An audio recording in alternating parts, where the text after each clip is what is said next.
All right, the real brake tapping right now is going to be eastbound 440 between 65 and 24, and then northbound 65 up to the South Loop, both directions of the East Loop, then northbound North Loop and eastbound South Loop. And we still have two areas with rolling roadblocks, slowing things down more so than normal there, going through the construction northbound and southbound 65 there at Goodlettsville. It is backed up going northbound from Goodlettsville all the way to Madison. It's backed up from Goodlettsville going southbound all the way to Millersville. I'm Ken Weaver.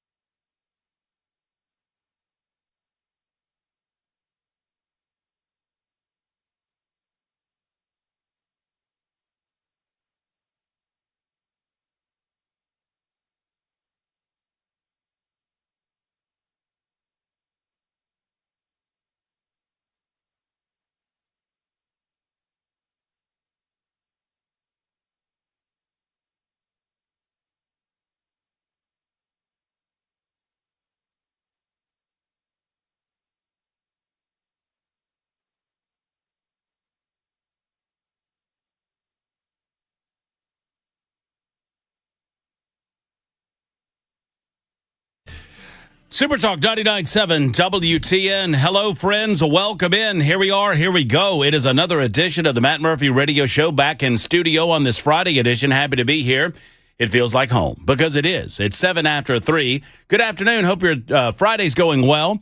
Hope your weekend plans are robust. Looks like it's going to be a lovely weekend all across the state of Tennessee. I don't know. I'm saying something and I have no idea whether it's going to be lovely or not. I mean, and frankly, lovely is in the eye of the beholder. Some people like rain.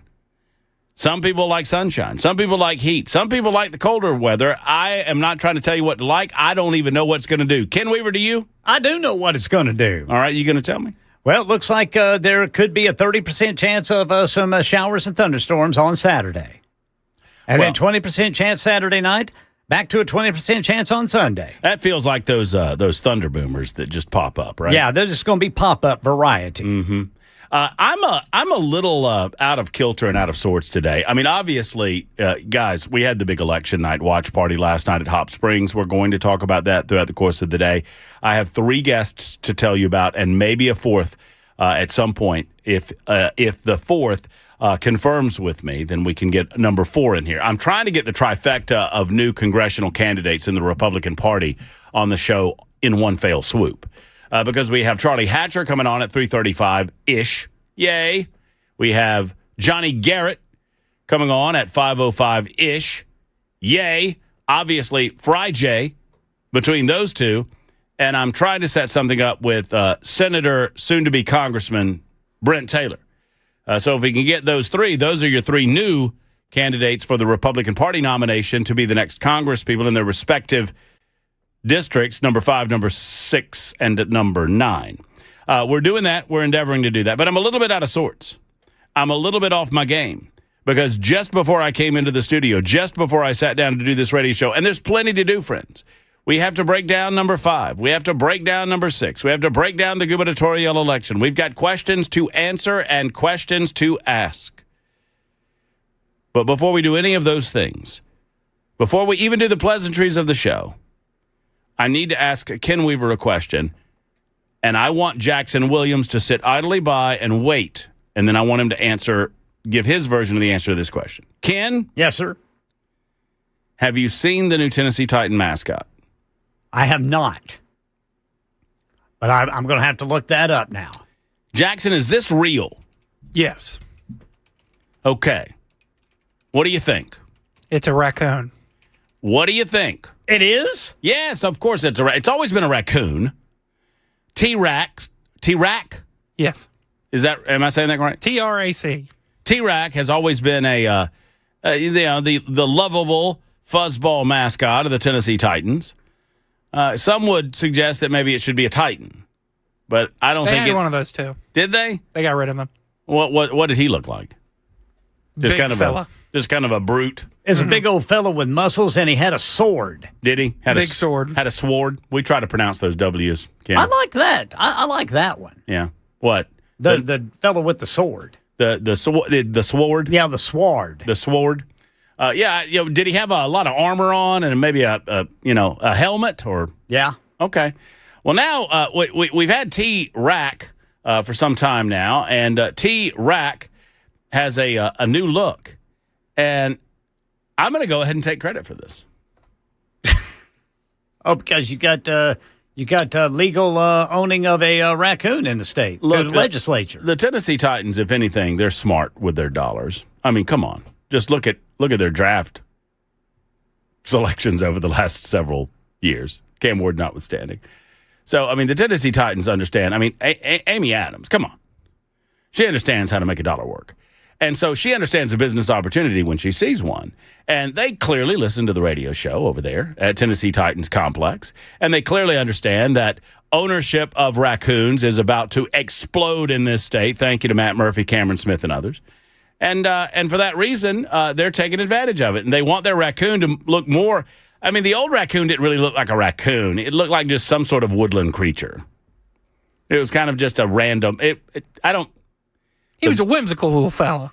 I mean, well, I got to tell you, the new guy doesn't look very. He looks like if very Matt mean. Murphy went to a furry convention. He doesn't look like he'll whip your ass. He doesn't look very intimidating. I mean, did the old one look intimidating? I mean, he looked more intimidating than this guy. Put the old one next to this one, and who wins that fight? Well, the old one's seen things. Old grizzled. Oh, the old one seen the old one seen the AFC Championship loss, the Super Bowl loss. the Super Bowl loss. I mean, the old one has been around, man.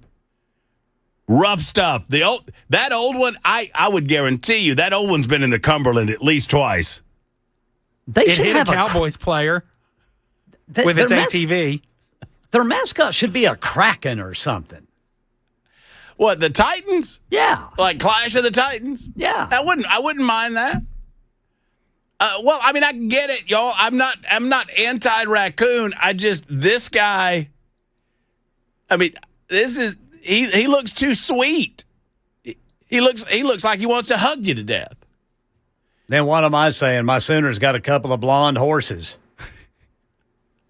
Well, you got that chow wagon behind them. Yeah, that You set us up set it up and get some grub going. That's what I always do. I was like, man, we're gonna eat later. Come on, Cookie, we just kicked another 50-yard field goal. That boy clearly needs some beans. Get on it. Yeah, the raccoon needs to look meaner. Now, this is for the children. Yeah, I mean, I guess. Well, I could see that. I suppose. I mean, the old mascot looked like a fox that had a mask on and was ready to go rob something. To me, yeah, it didn't look like a raccoon. It looked like a fox with a mask on. This guy looks more like a raccoon, but he's golly, real fluffy, but very, very friendly looking. Very huggable. I mean, I just don't see any intimidation if he's I standing. want to picture you hugging this mascot so bad. Let's go, man. I'm ready to go. That'd be awesome. By the way, speaking of last night and speaking of raccoons, I have no idea who gave me the raccoon last evening, but thank you. Do you know who gave that to you that you eventually got to me? The little raccoon guy? Yes. You do know. You can't say? I have stumped Jackson. I'm not trying to be what? I'm not trying to be that way. If I should shut up, just say I should shut up and I'll shut up. I do not know. You don't, but you gave it to me, right? Am I misremembering this? I can picture the guy who gave it to me. I only had 3 Sun Cruisers last night. Clearly, I was not inebriated enough to misremember that you gave me a raccoon and it said talking trash is my business. And Ken, it's a little raccoon. It's on my desk at home. Yeah. And he looks very grumpy. He kind of looks like this. I'm gonna try to do my raccoon face. Y'all ready? Yeah. Here's my raccoon face. Oh, and Ken, I got one for you too. That raccoon looks like he might have ate too much cheese. Yours is not a raccoon, though, Ken. Or jalapenos. Or jalapeno. I like jalapenos, and I'm not going to stop eating jalapenos just because some people get the diarrhea when they have the jalapenos. this public service announcement from the Matt Murphy Show, Super Talk 99.7 WTN. What do you have for Ken? A Gumi. A what? A Gumi? It is a Gumi. Care Bear with a cannabis logo on it. Oh, well, Where'd you get that? Same guy I got the raccoon from. let me tell you. There were so many people giving out so many things. Thank you to the fellow that gave me the bottle opener. It's like a business card bottle opener with my name on it. Those were very cool. Thank you for that. Thank you for whomever. I have no idea who did the 3D image of Matt Murphy. I've got a little bust of myself now. That's way to go, Brother Murphy. How about that? I think you got one too, Ken. Really? Whether you received it or not, there was one in the box. Because Dan Mandis was kind of unsure which bald fellow was him. I said, well, the one without the goatee is probably you. The one with the goatee is going to be Ken Wheeler. Wasn't there also a Chad? Oh, yeah. So there were 3 baldies on there. Man, more baldies than not. Well, an equal number of baldies as to the non-baldies because there was Matt Murphy, Joan Jones, and young Chris Hand. I also got a light box, which said Gravitas with the Tennessee logo on You it. did not. All right. Did you really? I did. When was this? I showed it to you. I only had 3 Sun Cruisers, so clearly I was at the top of my game. I like those Sun Cruisers, though. Tasty. Yeah, have you ever had one? Pretty good. Pretty good. Non-carbonated, kind of like them. Tea and a little vodka. Anyway, big time last night at Hop Springs. What a great location. What We a could great have filled event. up Nissan Stadium. Let me tell you, there was a lot of people. And Kenneth Barrett won his sheriff selection in Rutherford County, and he had his watch party out there, too. And so they joined the group. But we had... I'm going to say at our zenith, there was over 500 people there because the room was full and the outside was, there were as many people outside as inside. Yes, sir. So there were a lot of you there. Thank you so much for being there. If I wasn't able to shake your hand, hug your neck, and say hello, I apologize for that. There was a festival-like atmosphere, and for the most part, everyone was happy until we started announcing the results of the governor's race. And then everybody got unhappy because there were a lot of people that were for Monty Fritz, and I understand that. A lot of people for John Rose. It was a split decision, obviously, but somebody's got to win, and that was Marsha Blackburn. You know what? Get the W and move on. I'm sure that's what Team Marsha is telling herself today, but I would suggest to you that they need to, rewind the tape and do a bit of a post-mortem over the next several weeks before they gear up to the general election and try to figure out why 55% of the eligible voters that decided to cast a ballot in the Republican Party primary cast a ballot for someone not named Marsha Blackburn when she was polling at like 60, 70% at one point during this race. Now, that is not to say, all of y'all saying that Marsha Blackburn's going to be a bad governor, y'all need to calm down. Just calm it down for a moment. At worst, and I'm not suggesting this will be the case. At worst, there's a conservative caretaker in the governor's office come next year. Now, for anyone delusional enough to think that Jerry Green is going to mount any sort of challenge to Marsha Blackburn, let me just, as our brother Brian Wilson would say, disabuse you of that notion right now and proper. The state of Tennessee is not going to vote for a woman that is willing to kowtow to the socialist Democrats of America in 2026. We're just not. Now, Jerry Green apparently thinks that TANF money is just unregulated, unrestricted, and unending because I've been on her website, and she wants to spend money in this state hand over fist, baby. Fake money, fake money, fake money, free money, free money, free money. And the Tennessee people aren't going to go for that. So it is fair to say, I believe, sitting here on this August 7th, 2026, that Marsha Blackburn will be the 51st governor of the state of Tennessee. And I don't think there's anything wrong with that. Did I vote for Marsha? I did not vote for Marsha Blackburn in the primary. I've told y'all that I'm not going, and this is not personal, I am not voting for candidates that do not present themselves in a debate-style format to the voters, the people that they're asking to cast their ballot for them on the given election day in which they are running. I'm just not doing that anymore. That said, I would hope that Marsha would put herself up to a debate-style format, even as she is well in the lead. I doubt. Y'all think Marsha will debate Jerry Green? I don't know why she should. I mean, I can tell you why she should. Well, yeah, but actually, she should because she will probably destroy her. I just don't think she will. I think they will continue the playbook that got them here, and their expectation is that they'll secure enough John Rose and Monty Fritz votes. Really, they don't need any. If you total the entire Democrat vote totals from last night, and then you match that with Marsha's, Marsha wins, and Marsha doesn't need to pick up a single vote from Monty Rose or a single vote from Monty Fritz or John Rose. But obviously, she's going to need those in a general election because the expectation is that voter turnout will be greater in a general election. That said, she should debate for the reasons that I've talked about many, many times on the radio show, because you are applying for a job. We're the bosses. You should present yourself before the bosses in an unscripted way. I want to see you a little uncomfortable. I want to see how you react to things that you don't know are coming. That is important to me as a voter, and it should be important to you. Whether she does that or not remains to be seen. She certainly doesn't have to, in the sense that she'll win one way or the other. So we'll continue to break it down. I'm very curious your thoughts on it. Obviously, it's a busy day today. Get a call in here at 615-737. Better get in right now. Yeah, you better get in now because I got Charlie Hatcher coming up on the other side. I got Jay St. Clair in the Frijay segment. Obviously, your legal questions are appreciated during the Frijay segment. And then we got a lot going on in the second half of the show. It's Super Talk 99.7 WT, and it's a August 7th, 2026 edition, our episode number 1092 of the Matt Murphy Show on Super Talk.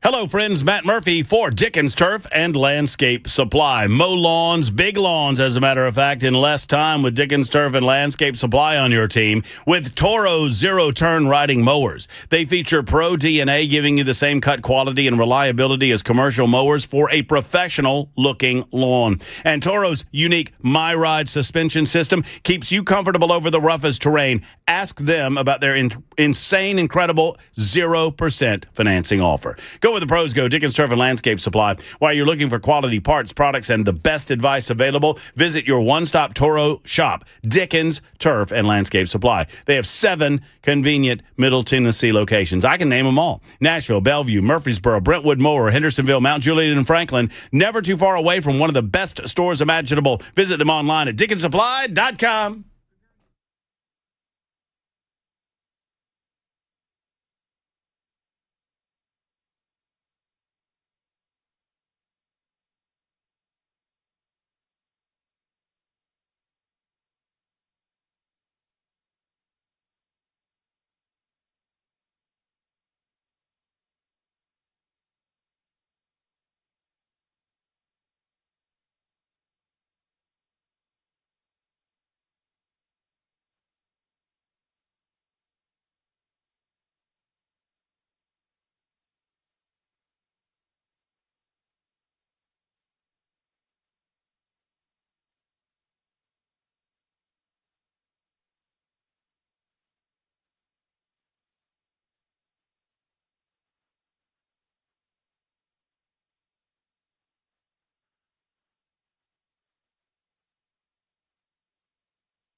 Hello, friends. Matt Murphy for my friend, Dr. Catherine Beckman and the Beckman Dry Eye Institute.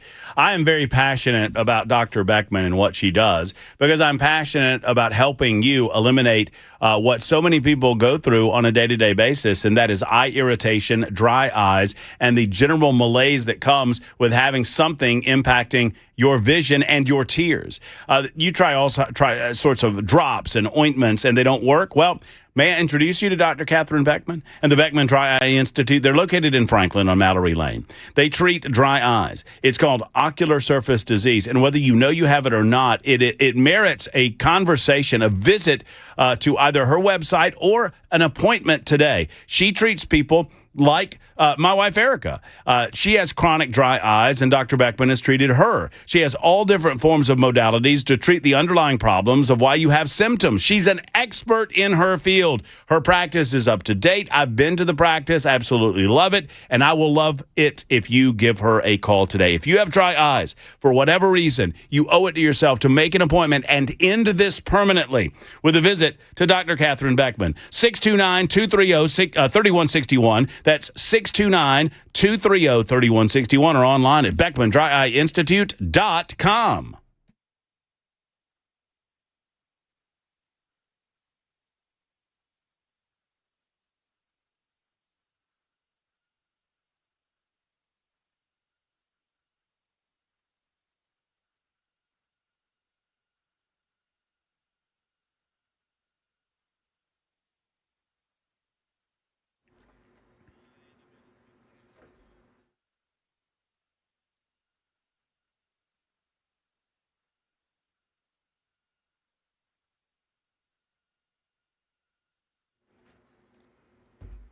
Meta being ordered to pay $500 million for hurting kids in New Mexico. The U.S. economy losing jobs in July. And that salmonella outbreak connected to jalapeno peppers spreads. Details at 3:30 on Super Talk 99.7 WTN.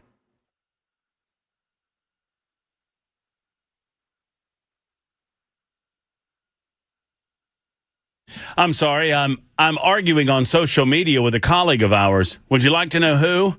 Well, not really arguing. Andis. No, not Mandus. And. No, you won't guess. You've got to expand your thought horizon away from Super Talk 99.7 WTN. Young Buck Rising. What are y'all? Oh, the raccoon? Well, Buck said something, and I don't quite understand it. and either I'm a little dumb on the meaning of the word, or Buck is a little dumb on the meaning of the word. And I would never accuse Buck Rising of being dumb. Talking about T-Rack? Yeah. So I'm of the position that the old version of T-Rack was just a fox in a mask. It didn't really look like a raccoon. It was a raccoon. It didn't look like a raccoon. I'm telling you, raccoons are... I understand that there are cinnamon raccoons. Raccoons are gray. He was a cinnamon raccoon. You can't say I understand there are brown raccoons, but this didn't look like a raccoon. It doesn't look like... You can't say that. Traditionally, Jackson, what color are raccoons? Sometimes they're cinnamon. Oh, jeez. I believe the cinnamon adds more gravitas. Young man, if you keep up this arguing, we are not going to get concrete at Culver's. I don't know why that one came to my mind, but it just did. I love a Culver's concrete. I know you do. We're not going. And anyway, I'm just being a jerk. I'm just being argumentative. And like that, to me, the first time I saw T-Rack, I thought, well, why is that thing brown? Aren't raccoons gray? Whatever. So maybe it didn't jive well with the unis. I don't know. Anyway, I always thought it looked like a fox with a mask on. So Buck says about the, quote, transformation that they're pimping out. T-Rack, I don't know if y'all know this, has an X Machine page. How many? Does he have more? Okay, thank goodness. I was going to get up and leave and go home if T-Rack had more followers than me on X. I bet he will by the end of the day. He's got 9,665 followers. I got 10,000 more followers than him. That's the way to go, Brother Murphy. Thank you, Ken. I appreciate at least one of you having my back. Thank you, Ken. You're very kind to me. Very kind. Jackson, not so much. You know what I'm doing here, though, Ken? What's that? Is I'm Jackson feels torn. It's like his two parents are arguing over custody because, see, I won custody of Jackson Williams. It was a mean court case. Many people don't know that Buck Rising had custody of young Jackson early on in his producer career. Oh, yeah. And I won custody of Jackson. And I made a lot of empty promises that I have not fulfilled in order to win Jackson. Be that as it may, Buck says, the person who made this decision is clearly not a Titans fan. The constant need to gentrify the franchise is confusing. 4 years of losing and clown show behavior by people in positions of power are why people are dissatisfied, not the branding. And I responded, not that I disagree with the greater premise, but how is this gentrifying? I mean, it's just a cute little raccoon, not a fox with a mask on like the old guy. So that's not the point. I know. And see, I agree with his greater point that if you win, nobody's going to give a crap what the mascot looks like. Yeah, when also like, and if you don't make dumb, yeah. If you don't make dumb, and oh, by the way, nobody's going to get excited if a losing franchise gets a cute little mascot. Right? That's when a cute little mascot's going to become problematic. Start having things thrown at it. Yeah, you can't have the fans turn on the mascot. And this little fella's so cute. This new little fella's got these little cute little googly eyes. I mean, I don't like the eyes. That's the one thing I don't like. Yeah, I mean, the eyes. He needs to have some sharp teeth. He doesn't really look intimidating at all. He needs to be like Big Jeff at practice the other day. Oh, man. Big Jeff just decides to pick on one offensive player and beat him up every spring practice or every fall practice, right? Yeah, it's the same guy. Oh, was it the same? It's been J.C. Latham for 3 years. They don't like one another? Well, that's good. I think they're teammates and they're fine. I think they get in pads, they go against each other, they do it it's like the first 2 days of practice. Let's go. They get in a fight. Let's it's go. Big coverage, and then it's over. Big Jeff is ready to get out there, boy. That's what I want to see. That's what I want to see. By the way, Jackson was at the big party last night and missed probably one of the greatest Hall of Fame games of all time, apparently. Oh, yeah, the Panthers and the Cardinals? Yeah, that's what I was told. It's a pretty good game. All right, so I'm just picking fights with our colleague Buck Rising for no apparent reason, saying I don't understand how that's gentrifying the brand or the franchise.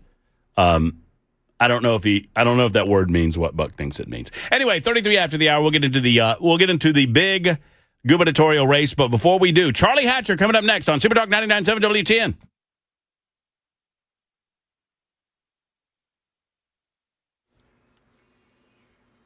I'm Ken Weaver with your top stories. Got the full forecast and traffic coming up in 5 minutes. A New Mexico judge says Meta, the owner of Instagram and Facebook, helped fuel the state's child mental health crisis, and that Meta needs to pay up to fund mental health programs. The court ruling Meta must pay $567 million on top of a previous multi-million-dollar verdict from a jury. ABC's Alex Stone says reactions coming in from New Mexico's top law enforcement officer. New Mexico's Attorney General is calling the court ruling against Meta historic, saying it changes a narrative around the world about the dangers that he says social media poses to children. He says they expect an appeal from Meta. They have not shown any willingness to either accept responsibility for their conduct or concede that they have a role to play in fixing and addressing the harms that they created. New Mexico Attorney General Raul Torres is calling on all states to update outdated laws to rein in social media use by children. Alex Stone, EBC News. U.S. economy lost 23,000 jobs in July, the Labor Department revealed today. It's the opposite of what analysts expected. Speaking today to ABC News, KPMG chief economist and managing director Diane Swank. This doesn't take a rate hike off the table in the month of September, but it makes it much more fraught with risks now to the labor market if inflation remains persistent. Yeah, she says the biggest risk of a recession right now is if we were to have a big pullback in the AI boom. And as the salmonella outbreak connected to jalapeno peppers spreads, ABC's Morgan Norwood says a new lawsuit's been filed. 375 people across 27 states have gotten sick. And now a Minnesota woman is suing Chipotle, claiming 3 days after she ate a burrito bowl, she lost consciousness and her temperature reached 102 degrees. She says she was diagnosed with sepsis from salmonella complications. Chipotle did not immediately comment on the case. That's the latest news, traffic, and weather next. I'm Ken Weaver, WTN News.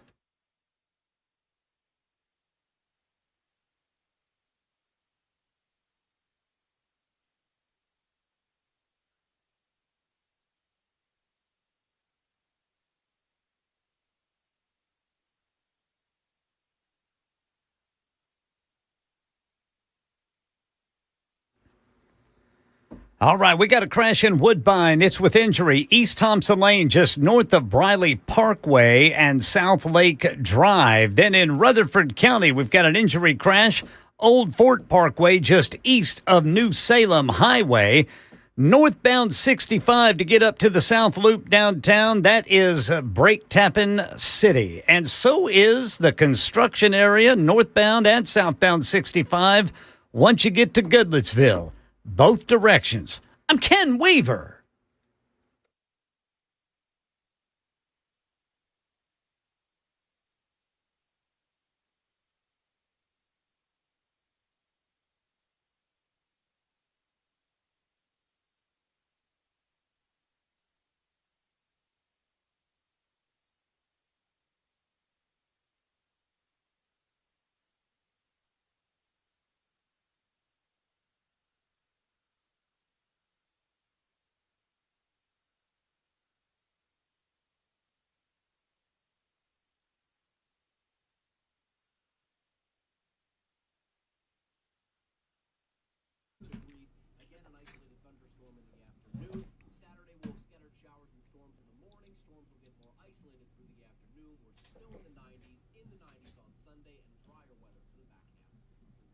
Hello, friends. Matt Murphy for the Tennessee Men's Clinic. So, 4 locations to serve you.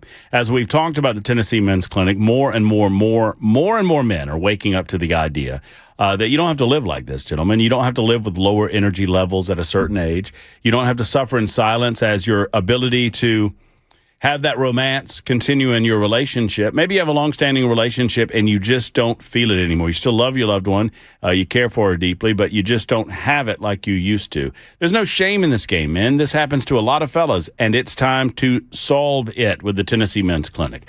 Go and talk to one of their qualified urologists. That appointment costs you less than $100. They'll get blood work. They'll figure out what's going on inside of your body. They'll consult with you about the options available for you, and they will develop with you a plan of action that will work. And that's what it's all about. Don't trust the online sites. Don't trust pills through the mail. Trust the Tennessee Men's Clinic. Go to TennesseeMen'sClinic.com or call. One of their locations is available for you. Cool Springs, Nashville, Clarksville, and now Murfreesboro. 615-208-9090, 208-9090.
Hi, friends. Matt Murphy for Accurate Mortgage. Accurate Mortgage is here for you and a trusted resource in Middle Tennessee for all things mortgages. Friends, I trusted Accurate Mortgage when it came to purchasing my house earlier this year, and I'm so pleased that I did. I know that Mike and his team are good at what they do.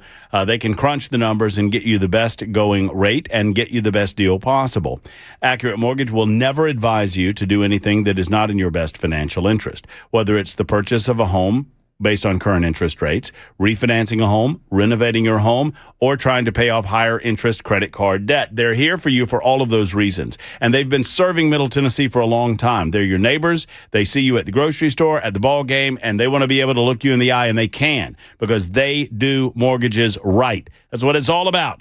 Accurate Mortgage. Go to AccurateMTG.com, AccurateMTG.com. Tell them Matt Murphy sent you when you make the call to Accurate Mortgage. Accurate Mortgage, NMLS 129944. Rates and terms subject to change. They are an equal housing lender.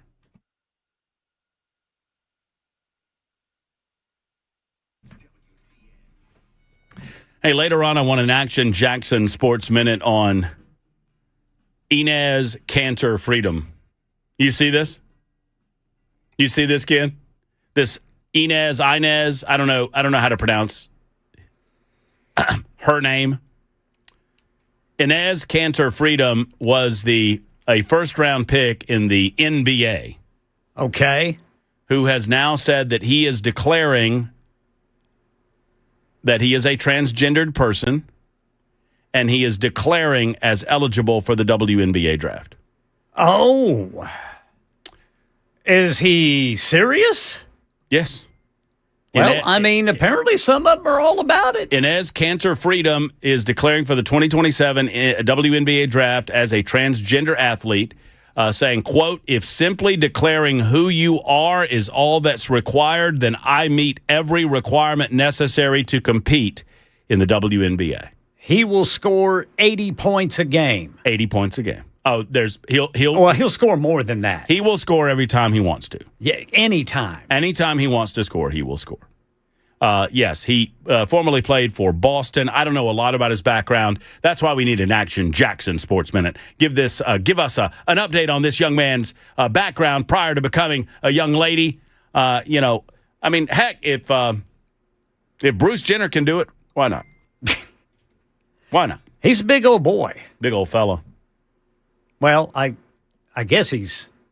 No, he's a girl now. He has declared. Oh, so he has actually done that. He is. No, he's doing that for this purpose. Oh, I got you. I see. He's making a point. Well, once again, if simply declaring who you are is all that's required, then I meet every requirement necessary to compete in the WNBA. That's right. Yes. And Freedom says that he wants to be eligible for the 2027 WNBA draft. Well, you know what? I tell you. More power to you. More power to him. Especially based on what that coach you played the other day was saying. Well, that's right. I mean, at least he doesn't want to be a coach. We believe that. He just wants to be a player. That coach and many others like her believe in inclusion. Yeah. Not exclusion. So let's go. Let's make that happen. Is that my man, Charlie Hatcher, on the line? Charlie Hatcher, what is going on, my friend? Congratulations. Well, thank you, Matt. It's been a little bit crazy on my side. Boy, I bet it has. Tell me what your life has been like since, I don't know about, let's just say 8 o'clock last night. Oh, my goodness. So it still seems like a dream, and it hadn't soaked in yet real well, and the family is just really, we're kind of astonished, actually. But it's been so rewarding to work this hard, and it worked out. What do you point to, Charlie? I mean, obviously, you know better than anyone about your campaign. You know better than anyone as you spoke to the people of the 5th Congressional District about what their interests were, what their concerns were. What do you think it was that led to your victory last night? Well, it started in my mind with the redistricting, and I think that was an act of God or providence. I looked when that first happened, I thought, oh, my goodness, I got to start all over. What am I going to do? And then it soon turned into an advantage when it virtually stripped no longer was it mostly an incumbent race because 75-80% of the new district was actually brand new.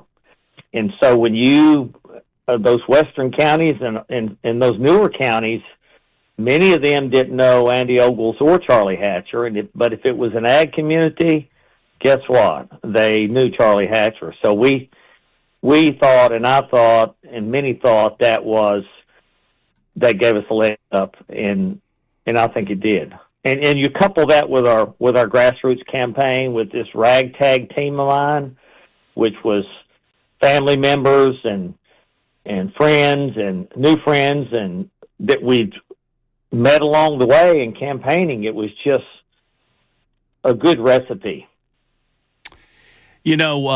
You came on the show, I guess, the last time you were on, you were in, and we spoke to you about your priorities and what you hear from the people around the 5th Congressional District as you speak to them about what they want from a candidate. Mm-hmm. And you talked about affordability, you talked about food security, you talked about the prices of things at the grocery store.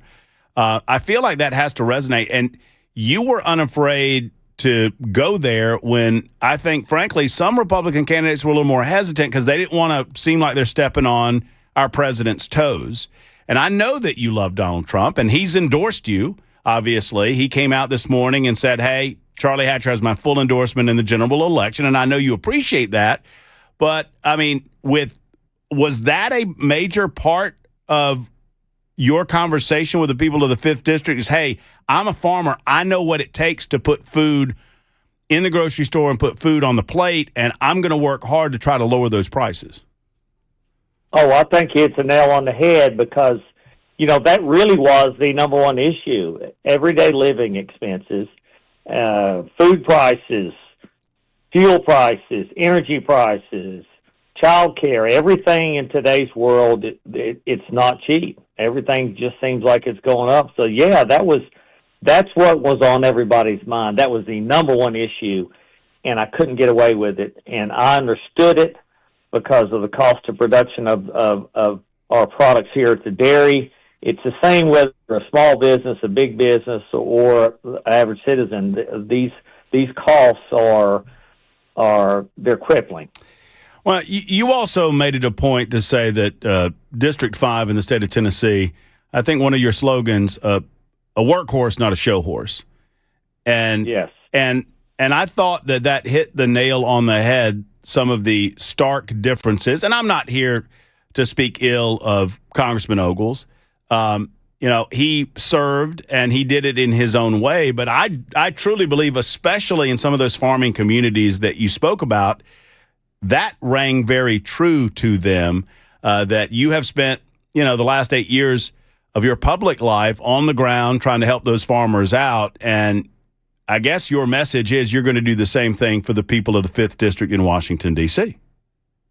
That's correct. The Hire a Farmer motto, if you will, or the campaign slogan really resonated because in the end, you coupled that farmer and veterinarian common sense with problem-solving ability, and then the knowing that we're going to get the job done as a problem arises on the farm or, animals can't talk. And so when you make that diagnosis, you have to use your problem-solving ability. So that's one of the main drivers in the frustrations with Mitty in D.C. is it's so dysfunctional that they're not addressing the issues and problems that are important to the average citizen, and that's a problem in itself. I said, and you probably, I don't know if you'll appreciate or even like this characterization or not, Charlie, but I think I know you well enough that I can say it to you. I said, Charlie Hatcher, some people claim that he's boring, but that's the kind of guy I want in Washington, D.C. I want a low-key guy that puts his head down and gets the job done. I feel like you're the type of candidate that we all say we want that rarely sees success in politics, because a lot of times the yelling and the screaming, trust me, Charlie, I'm a talk show host. I know about yelling and screaming, right? So the yelling and the screaming sometimes, it gets the most attention.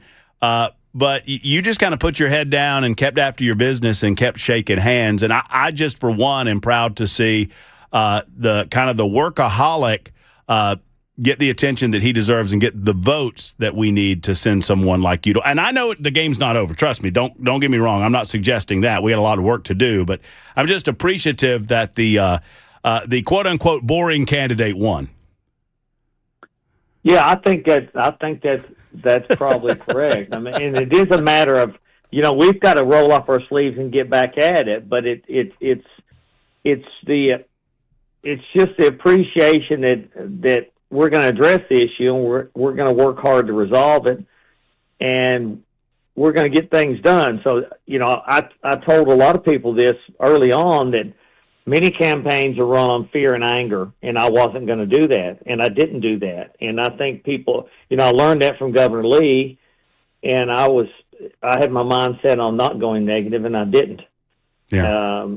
And that's, I think, talk is cheap, right? It really is. And work is hard, and getting the job done is even harder. And there's no room for rhetoric and grandstanding, and you just need to get the work done.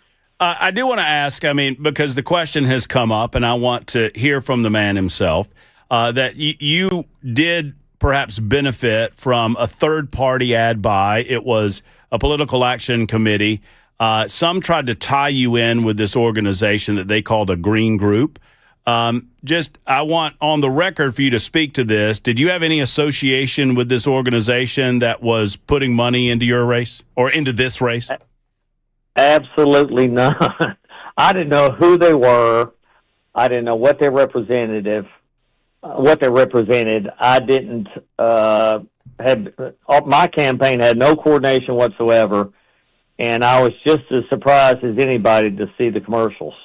But it did help me with name recognition, and I appreciate that. But it was we were completely separate from them. And I was surprised as any of them.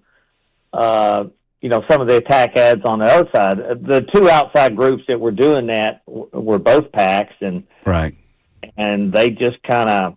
Yeah, there was another group. There was the Freedom folks up there in D.C. Right. They were spending a lot of money attacking you, too. Well, they were calling me a political hack, which I'm not even a politician. I don't even know, or had these pictures of me with tying me to these liberals. I had a friend tell me, I know that's not true because you don't even know how to spell San Francisco. But I can spell San Francisco, but he thought it was funny to describe it that way. So I know you got to run, but in the minute or so that we have left, obviously Chaz Mulder is not to be taken lightly. Chaz Mulder is a liberal. But he presents well. He covers it up well. He tries to hide where he is on a lot of issues, and I think it's just a matter of getting the word out about what he represents and what you represent, and let the chips fall where they may in November. Am I reading this right? What's your take on it? No, I think that's exactly right. The Republican Party needs to rally, and we need to keep this district red, and that's the objective. And there's a lot at stake here. This is an important district, the way it's laid out. It's very important that we don't take this challenge lightly. I'm going to campaign just like we did for the primary, a grassroots campaign. We're going to work just as hard as we did. We're going to work like we're 10 points down and running scared, and we're going to finish strong for the general election. Well, I appreciate you spending a little time with us today, and I certainly appreciate getting to know you on the campaign trail during the primary campaign. And I will say this, we look forward to any and all opportunities to have you back on, and we'll do so moving forward once you get a little chance to decompress and spend some time with family.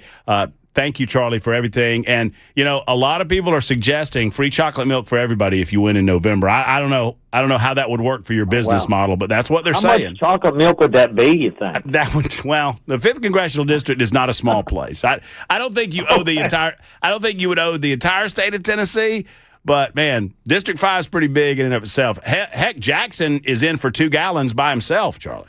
I know it. I mean, so yeah. But the cooler weather's coming. Maybe the girls will be more productive. They're not liking this hot weather. Charlie, thank you for everything. We'll talk again soon. Have a great weekend. Hey, thank you for your vote and all the people that voted for me and the trust they put in me. Yes, sir. Thank you. Absolutely. There's Charlie Hatcher. He is your Republican Party candidate for the 5th Congressional District, running against Chaz Mulder. I think I heard him say free chocolate milk for everybody. That's what I heard. In the 5th. Are you in the 5th? I'm in the 6th. That is tough to be you. 55 after the hour. Super Talk 99. I'd move if I were you for that milk. 55 after the hour. Super Talk 99.7 WTN.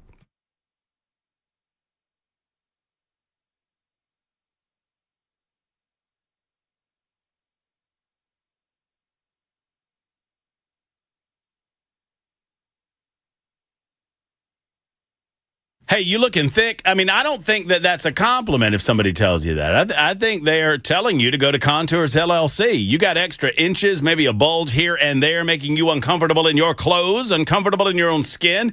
You got a bunch of, I bet you got a bunch of fall and winter clothes that you can't fit in because you let it go over the last 9, 10, 11 months. If any of those are the case, I'm not knocking you. I'm telling you where to go to handle it. I got a nice compliment last night. Somebody said, man, you're slimming down. What is going on? I was like, Contours LLC, boy.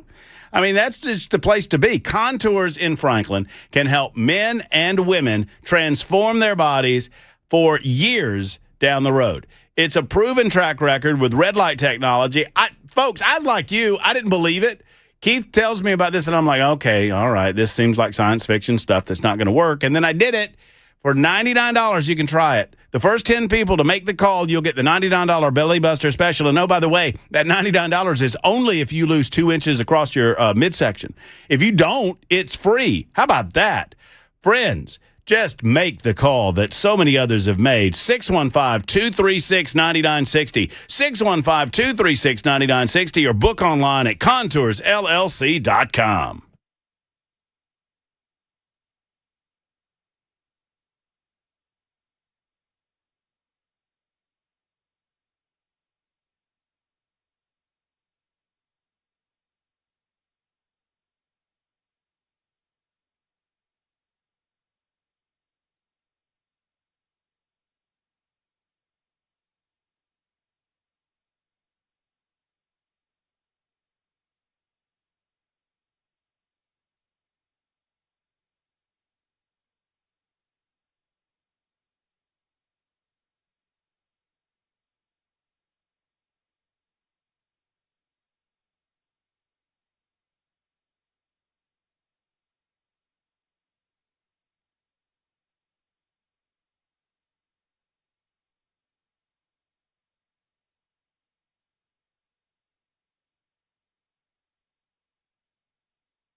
I'm Ken Weaver with your top stories. Got the full forecast and traffic in 5 minutes. And right now in Middle Tennessee, Channel 4 says 2 people are hospitalized and 2 are in custody following a shooting in Murfreesboro.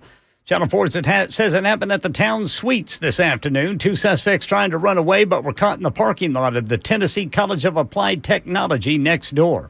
A New Mexico judge says Meta, owner of Instagram and Facebook, helped fuel the state's child mental health crisis and that Meta needs to pay to fund mental health programs.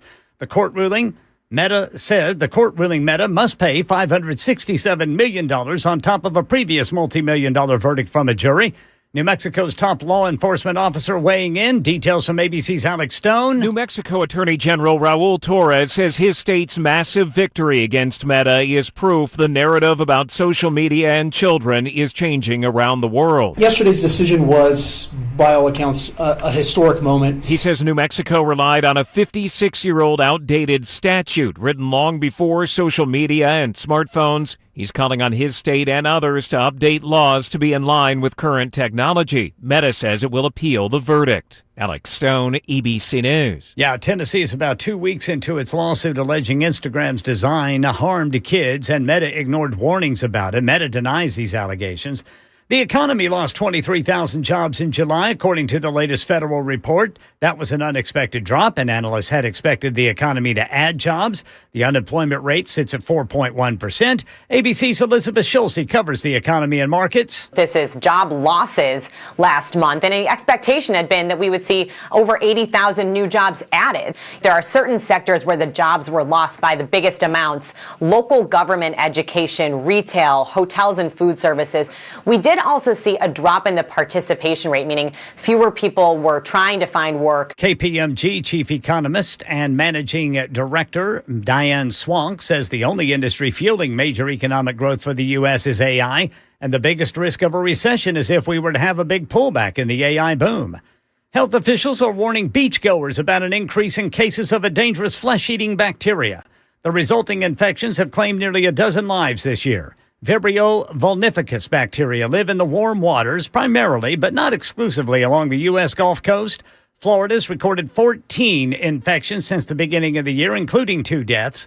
5 of Louisiana's 9 cases have been fatal. Mississippi's seen 8 cases, but no deaths, and there is 1 case in Connecticut.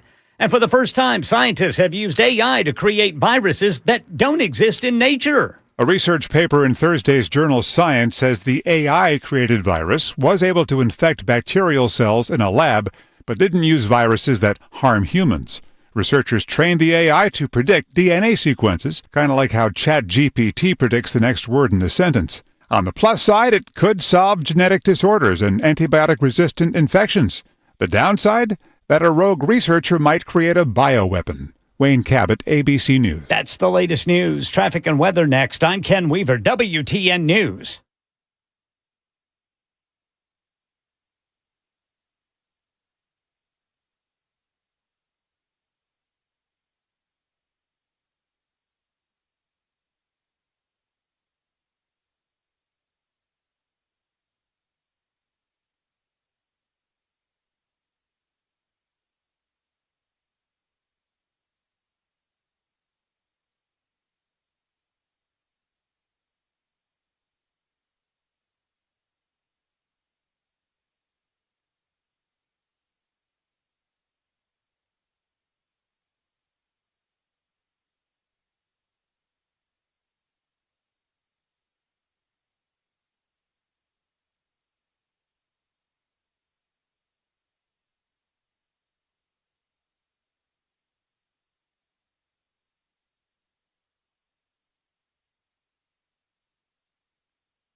crashes. South Loop, 40 eastbound at 65. Berry Hill, 65 northbound at Armory Drive. The Blackman area of Rutherford County, right lane blocked. 840 westbound past a Veterans Parkway.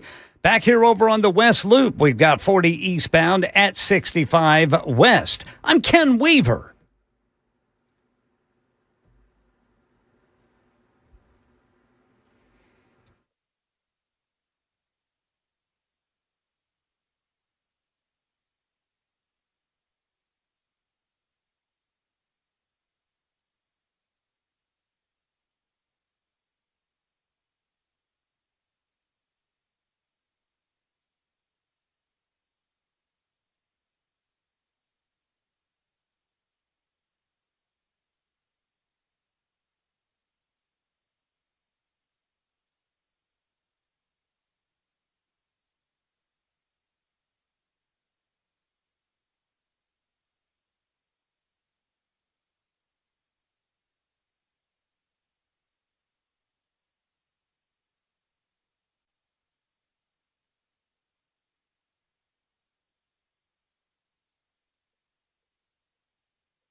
Super Talk 99.7 WTN. Go ahead and line up some of your telephone calls for Frijay. That is on the way, coming up in mere moments. Frijay is just about here. We've heard back from Johnny Garrett. He's coming on at 5:06 this afternoon. Johnny just victorious in the 6th congressional district race between himself, Van Hillary, and John Henry. Fair contest there. John Henry did very well with little amounts of money. We've not yet broken down the governor's race. We'll do so in the following hour as well. But your calls, your comments, your questions regarding legal matters are front and center during Frijay. 615-737-9986.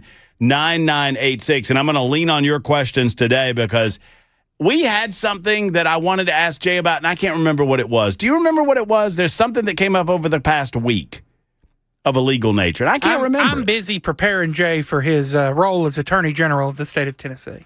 Well, that's fair because Jackson's running. Governor Gravitas is preparing his write-in candidacy. Ken, were you gone by the time they unveiled that big sign for Jackson, or were you still there? I missed that big sign. Man, oh, man. We had a Wally. Yeah, Wally's with Wally's Bean Machine. Wally's Bean Machine. He even told me he was going to do it. I forgot all about it. Big-time supporter of Jackson. Yes, sir. For governor. Governor Gravitas. We just had to figure out how to spell governor, and we're going to be all good. Apparently, I'm going to be the gunner. The gunner. The gunner. They put an N where a V was supposed to be. It was no good. But get your questions in, legal questions, in at 615-737-9986. It's always one of the favored segments on the Matt Murphy Radio Show, and it's always a pleasure to introduce my best friend, our legal correspondent, good Tennessee man. Ladies and gentlemen, it's Frijay. Good morning, Americans. It's Frijay. That's right, boys and girls. Set aside those political questions and get out those legal questions, and maybe they are the same types of questions. Who knows? Load them up and line them up. It's time for Frijay on Super Talk 99.7 WTN. And as I am wont and apt to do, as we introduce our good friend Jay St. Clair, I have a question.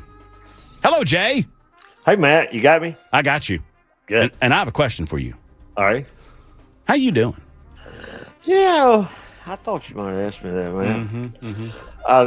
I'm tempted to say, if I was any better, I'd have you down here helping me on a really difficult home improvement project. Uh-oh. But instead, I would, if I were any better, I would be Bucky's trademark. That was, you know me so well. You know me so well. That was it. I don't know if you were listening to what I just said. I said there was something I wanted to ask Jay about. Yeah, well, I heard that, but you tweeted about it a little bit earlier in the week. I did, and I was, and you know what? I thought about you because as I'm tweeting, kind of going after Bucky's, I'm thinking, I bet you when Jay and I talk about this, he's gonna make me mad Yeah, well, yeah. You know what you know what I mean. You know, I probably will. Well, I can tell you a lot about that. Yeah. Well, let's go. I'm ready for it, Jay. I love it. Now, before we do that, though, I got to ask. Okay. What's the project? Do you know what coping is around? Asphalt. Well, in this case, it's the swimming pool. Okay. You know, it's where the concrete deck comes up and edges off the swimming pool. Okay, I know. So, yeah. So to finish off that edge of the concrete, you put on there something called coping. Okay. You know, which gives a nice cleaned up edge to it, Mm-hmm. and it's aluminum. Well, mine's about 40 years old, Right. and so it needs painting. And the coping goes underneath to butt up against the wall of the pool. Oh, okay. And the pool's full of water. Huh. So and I can't get anybody to do it. So because it's not that big of a project, you know, but I mean it's a pain in the Watusi. Oh boy. So that's my latest project. But I don't think it's going to be nearly as bad as the riprap. I was about to say, is this a riprap situation, Jay? No, it's a totally different deal. You beat that riprap. I know I whooped the riprap, but I'd rather take a whipping than paint. Well, you saw what happened when I got my son to paint the poles down in my garage. I'll tell the quick version of this story because it makes me laugh every time we tell it. You've lived in your house for a long time, and your son was 25 years, and Chuck was in your house with you for a while. Mm-hmm. And you were like, well, Chuck, you gotta be a little productive around here. Right. At the time, he was, as we say, between jobs. Right. And you were like, well, let's earn our keep. And you got him to. Jay's got a beautiful basement area where he keeps his European car. Is that what we call it? European. Well, it's just the race shop. Race shop. He's got the race shop down there. That's where we put that floor down. And this is where I learned this story because as I was putting the floor down, I noticed this metal pole that he has in his basement, and it was beautifully painted. Beautiful. I mean, it's gorgeous until we got about 6 inches off the floor, and then the paint job just stopped. And the ceiling. And I'm like, Jay, what's up with that? Because it was not like you. I was like, there's zero chance that Jay St. Clair did this. No, I'm eating that with OCD. I know it. And I'm like, what's up with that? And you're like, I forget exactly what you said. Well, it was basically that you were still waiting on Chuck to finish it. I love Chuck. He's just a great person in so many ways, but he is not a finisher. I'm still waiting on that. He just has a little bit of trouble getting the hay in the barn. I mean, he'll get it mowed, he'll get it baled, he'll get it loaded on the truck, but he just can't seem to get the hay in the barn. We gonna get that go-kart running, Jay. He still hasn't turned to laughing at that go-kart. I love Chuck too. He's a good man. Yeah. But yeah, so we're still waiting on him to finish those poles. That paint's beautiful though. It's gorgeous where he painted it. 80% of it is just it could be hanging in the loop. Oh, tip top. But just the rest of that's kind of ugly and rusty. Jay, all right. Well, just give me the viewpoint. I mean, let me know. I mean, I feel like you're going to tell me you got to protect that trademark. No, you absolutely do. So, a trademark, you register a trademark, you come up with it's an invention, right? You invent it or design it. It's your original design. You own it, and you can register it, and that prevents other people from using it. But part of the deal, man, is you have to protect the trademark. And if you let other people use it and you don't do anything about it, you can lose the trademark. And there's a lot of very famous examples of that. I think the most famous one, the one I use when I talk about this, is aspirin. Mm-hmm. Do you know the word aspirin? It was trademarked? It was a trademark, man. And they lost the trademark. Yeah. Because they didn't protect it. Mm-hmm. They let other people using it, and they didn't do anything about it, and that's how you lose. You know who is one of the most protected companies anywhere in the world about trademarks, or intellectual property generally? I don't know. Disney. Oh yeah, and there's a great story about that because Walt Disney, he lost the rights to the first cartoon character he invented, and it wasn't Bugs Bunny. It was a rabbit, but it was before Bugs. Uh-huh. And he lost that. he didn't take the proper steps to keep that ownership of that to him, and he learned that lesson. And from then on, I mean, to the point where, like, you know, these poor daycares and, you know, in underprivileged parts of the city, they'd put up Disney characters around there. No, he'd say, "You put them down, or we're going to sue you." Because he had to. Because if you let one person use Mickey Mouse, then the whole world gets used. Well, I mean, I get that. I get that. But I don't want to get too deep into it yet. But let's go. I mean, can we trademark a beaver? Any beaver? Well, one that's stylized. Well, the Power T. You go out there and try to sell some T-shirts with one letter on it, T. But it's in the Power T. You will get a cease and desist letter. So when you go to the court and you're arguing that in this case, Beaver Mini Mart is infringing on the Buc-ee's trademark, right? What do you have to demonstrate to the court that there is genuine you're creating genuine confusion? Right, there could be confusion. If it's not the exact words, if it's something close enough, could confuse the customers, and the customers may think this is part of Buc-ee's. So is it, in your mind, would it be reasonable for Matt Murphy to say, I hear what you're saying, Jay, and I understand perhaps why Buc-ee's would do that, to demonstrate that they're protecting their trademark, and I also hope they lose in court. Well, I hope Alabama loses every time they play. Well, Jay, there ain't nothing wrong with rooting against anybody. Jay, did you see this little mini mart? I mean, here's the deal, man. It doesn't matter. If they go and lose, that's fine. They really don't care, because you see, they have made the effort to protect the mark.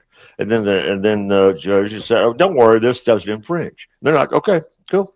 Because down the road, that gives them the ability to say, "Hey, we've been challenging this all the way along." That's right, and nobody else can come along and say, "Well, you let those poor folks down there in Lawrenceburg use it, and so now I get to use it." Right. Well, there is a possibility of, and I don't know if this gets above the waterline, but would a company weigh, the need to protect the trademark against the war that is in public opinion, right? So yeah, well, sure. I mean, they do that. But in Buc-ee's case, how much do you think that trademark's worth, man? I mean, a lot. I mean, I get it. I just don't think it's tens of millions. We're talking about tens of millions of dollars. Yeah. Now, if they think that they're going to lose tens of millions of dollars of business because they're trying to enforce that, then they're going to have a long meeting. But I don't think they think they're going to lose that much. I would be interested into what the argument is that they claim that there's a genuine confusion being created. And I don't know enough about the law. Maybe you do. That they have a beaver with a hat on, and it's mostly just the beaver head as their logo. And this is just a cartoon beaver. Yeah, well, you just got to be real aggressive about it. Right. I don't think they've actually taken him to court yet, or maybe they have, but you're overzealous. You got to be overzealous. Frankly, that's just the way it goes. I mean, I remember a good buddy of ours, Javier, down there in Hoover. He had Margarita Grill. Well, but Jimmy Buffett shut that down. Well, he tried. I think he got into some sort of agreement. I think. Yeah, you had to pay him a license. Is that what happened? I bet that's what happened.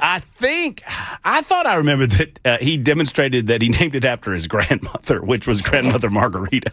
Yeah, well. I don't know. But okay, well, it asked and answered that your bigger companies are going to they're going to be aggressive because they have to protect it because they fear losing it. Aspirin.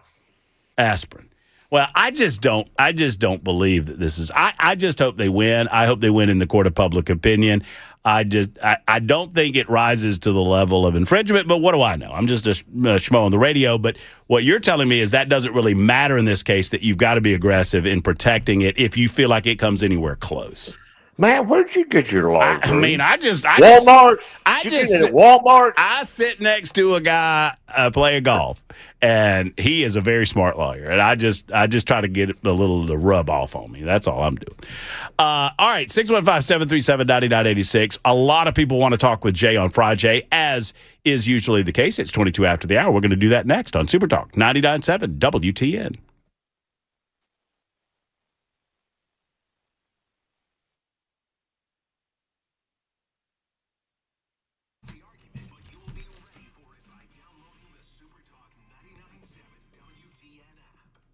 Hello, friends. It's Matt Murphy. Grace Point Healthcare is modern medicine delivered the old-fashioned way. Did you know you still have time? A week.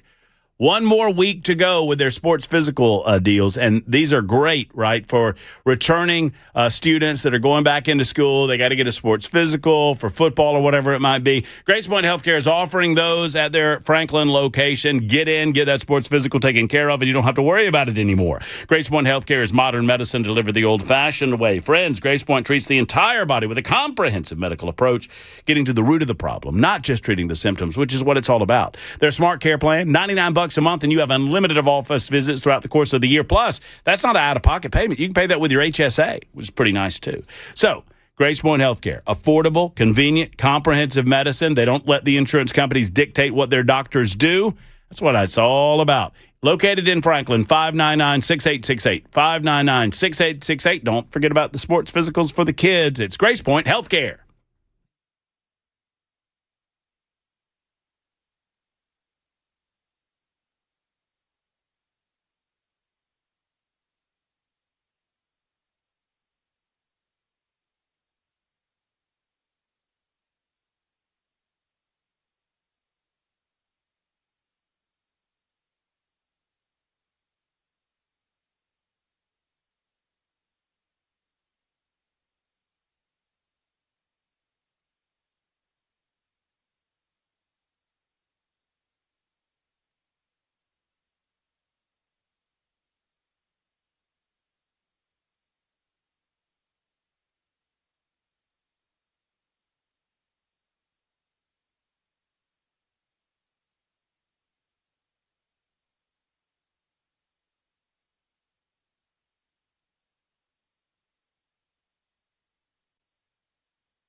Hello, friends. Matt Murphy for Nashville Safe House. It's the end of summer closeout sale at Nashville Safe House on all Liberty safes. The biggest selection and lowest prices of the year. Plus, you can get a $400 rebate on all Browning safes. Best selection of Fort Knox safes in the Southeast. Do you know what that means? That means that I would expand this to all safes, right?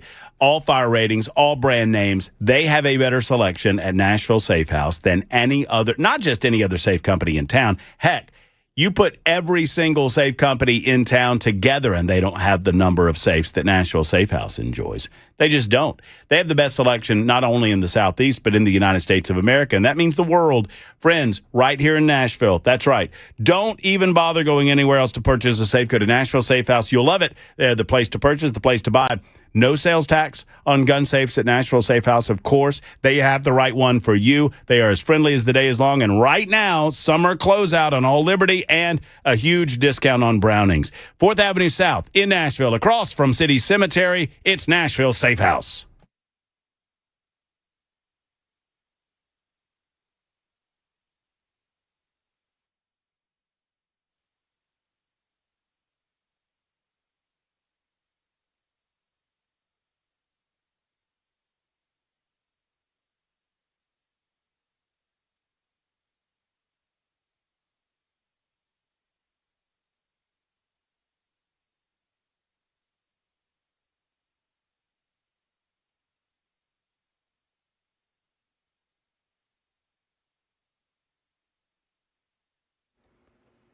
$567 million is what Meta is being ordered to pay to one state.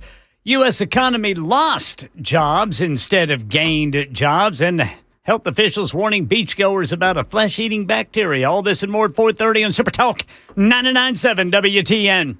All right, we're getting to your calls. A lot of questions rolling in on the Super Text line. Of course, many of you on the phone lines ready to talk with our man, Jay St. Clair. Jay, one final follow-up on the Buc-ee's question, because you said something very interesting toward the end there, and I should have thought of this. So, I mean, if the court of public opinion sways against Buc-ee's, they could, enter a discussion, and then sometimes these things are resolved with, you mentioned an agreement, like a licensing type agreement? Yeah, that's right. They can just give them to sign a license. Right, and then they feel like they've fulfilled their duty to protect the trademark, and they let this little fella just go on about their business. Exactly right. Yeah, that's smart. It's good business. Well, makes sense. Makes perfect sense. Somebody asked me, and I think they're just kidding, and said, "What if I started a convenience store and called it We Are Not Buc-ee's?" I think you get sued, wouldn't you? I think you get sued immediately.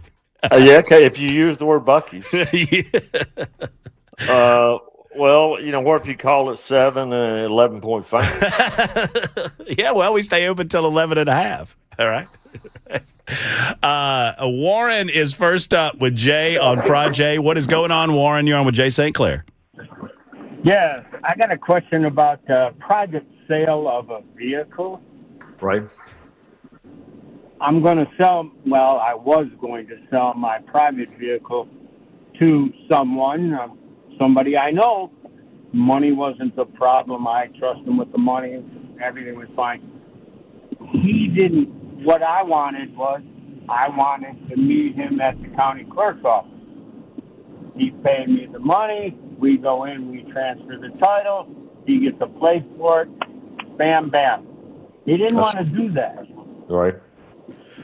So he wanted to, drive that car away without transferring the title. And I just didn't feel comfortable doing that. Yeah, you can sign over the title to him. It's got a place on the back where you just sign the title over to him, and then at that moment he owns the car.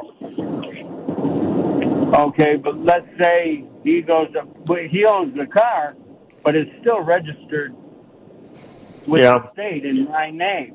Yeah, no, that's right. But it's his car, and if anything goes wrong with it, it's his responsibility. What I would do is you can look at the back of the title, and you'll see a place there to transfer the title.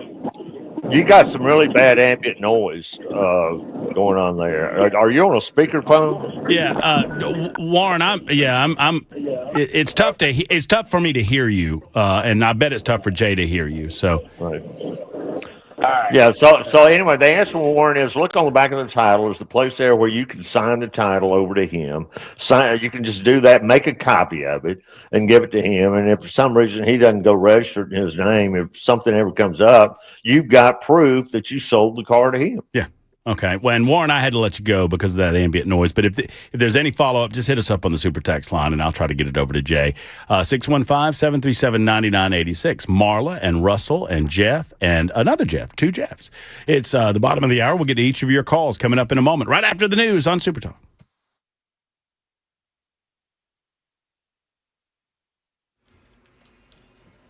It's 4:30 on the dot. I'm Ken Weaver with your top stories. Got the full forecast and traffic coming up in 5 minutes. A New Mexico court has ordered Meta, the parent company of Facebook and Instagram, to pay more than $500 million to address children's mental health. In a news conference today, New Mexico Attorney General Raul Torres says the court order shows that big tech can be held accountable. In view of the fact that they knew about these harms, that they were not forthcoming about the danger, they were not honest with parents and policymakers and families, not only in this state but around the world. Now, right now in Tennessee, the state launched its lawsuit against Meta last month, alleging that Instagram was designed to be addictive for children and teenagers, and that Meta misled consumers about the platform's safety and ignored warnings. Meta denies the allegations. U.S. economy lost 23,000 jobs in July, the Labor Department revealing today. It's the opposite of what analysts expected. Speaking today to ABC News, KPMG chief economist and managing director Diane Swonk said it will be even more difficult for companies to hire if inflation continues to tick up. In the service sector, there was some mixed messages about whether or not it was a little stagflationary because both manufacturing and services showed a lot of inflation, even though hiring was not terrific in the service sectors. Now, she says the biggest risk of a recession right now is if we were to have a big pullback in the AI boom. And health officials warning beachgoers about an increase in cases of a dangerous flesh-eating bacteria. ABC's Jim Ryan says the resulting infections have claimed nearly a dozen lives this year. Vibrio vulnificus bacteria live in the warm waters primarily, but not exclusively, along the U.S. Gulf Coast. Florida has recorded 14 Vibrio vulnificus infections since the beginning of the year, including 2 deaths. 5 of Louisiana's 9 cases in 2026 have been fatal. Mississippi has seen 8 cases, but no deaths. The one outlier is a non-fatal Vibrio infection in Connecticut. Jim Ryan, ABC News. That's the latest news, traffic, and weather next. I'm Ken Weaver, WTN News.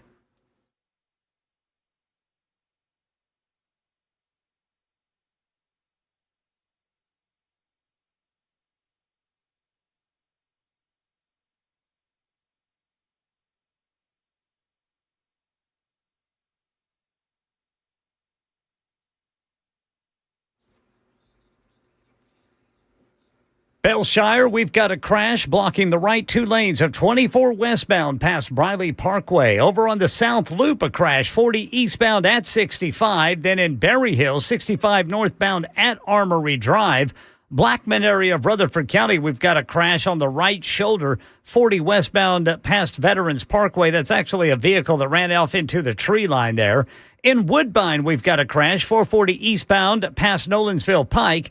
And over here on the West Loop, still showing a wreck, 40 eastbound at 65 West. I'm Ken Weaver.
Super Talk 99.7 WTN. Jay St. Clair, Frijay, in progress. We'll get back to your calls momentarily. We've got a brand new NASCAR fan in our midst, Jay, with young Jackson Williams. I want to test his knowledge. I just want to test him real quick. Hey, Jackson, where are we racing this weekend? Iowa. Oh, that's surprise. Okay, all right. He got me, Jay. I was a little surprised. I thought I was going to stump the chump, as they say. But Jay, I believe you've muted yourself. Jay, you might be muted over there. If you can hear us, there we go. 615-737-9986. As we get Jay unmuted, we good? No, we're not good. Okay, I'm going to let you guys, you boys handle that one. On your got me there? Oh, there we go, Jay. We got you back. Yeah, he Jackson surprised me there, Jay. I was trying to throw him a curveball, asked him where the race was this weekend, and he knew it was at Iowa Speedway. How about that? Yeah, I'm impressed. I didn't know that. Well, yeah, I love those little short tracks. I think I won one time at Iowa. I only had 9 wins in iRacing, and I would say six of them were at my home track at Talladega. Isn't Denny Hamlin notoriously good on short tracks? He's good. He's good on everything. He's good on just about everything. Yeah, he's good. He's a good driver. He's one of the best drivers ever to win a championship. Right up there with Mark Martin. I'd rather him have no championships than that fake one Chase Elliott had. Let's get back to legal questions with Marla, who has a question for our buddy Jay St. Clair. Marla, you're up. Yes, sir. I just have a question. Maybe you can give me some advice. I live in the state of Tennessee. I have 3 grandkids in Texas. I've not been able to contact them or get in touch with them for 4 years. Oh, I'm sorry, Marla. Tim and my son and Jordan got divorced.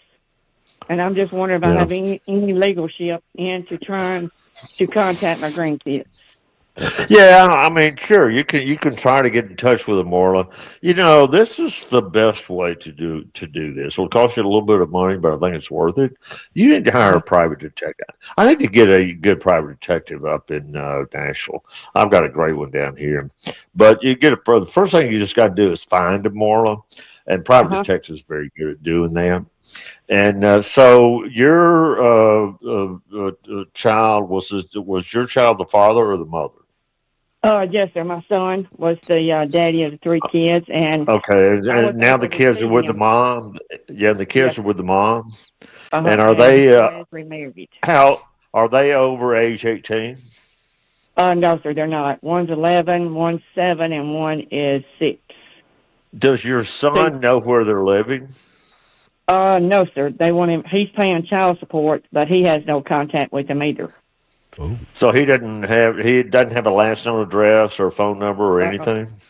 No, sir. Neither one of us does. Yeah. So the first step is you just got to hire a private detective. And you can look on the internet; they're everywhere. I would recommend Paul Drake, but I think he's retired. Mm-hmm. If you don't know that name, that's the gentleman that Perry Mason used on his TV show about 50 years ago, and he was great. I don't think he's with us anymore, Jay. Yeah, so Marley, just hire a private detective. It won't cost that much, a couple $100. It shouldn't. Don't spend more than $500. And they ought to be able to track it down and get you an address and maybe even a phone number. And then all you got to do is just reach out to the mom, and she doesn't have to talk to you. But if you approach it in such a way, maybe she will let you back into their lives. If not, I know that some states actually allow for grandparent visitation. Marla, I don't know about Texas. I don't think so. I don't think. Yeah. I would be surprised if they do. Yeah. The last time I talked to him was in 2022. Oh, wow. And I have no idea on. Yeah. Well, No, it breaks my heart. So just you got to hire a private detective. If you can't find a good one, I'm gonna find out. I'm gonna get one of my contacts. I need somebody up in Nashville. But that's the place to start, and they'll get you some contact information, and then you might want to start with a letter. That might be the best way to go at it, Marla. Just real soft. Don't come in too hot. And just say, hey, I'd just love to know how my grandkids are doing, and I'd love to be able to talk to them, and I sure hope you would let me do that.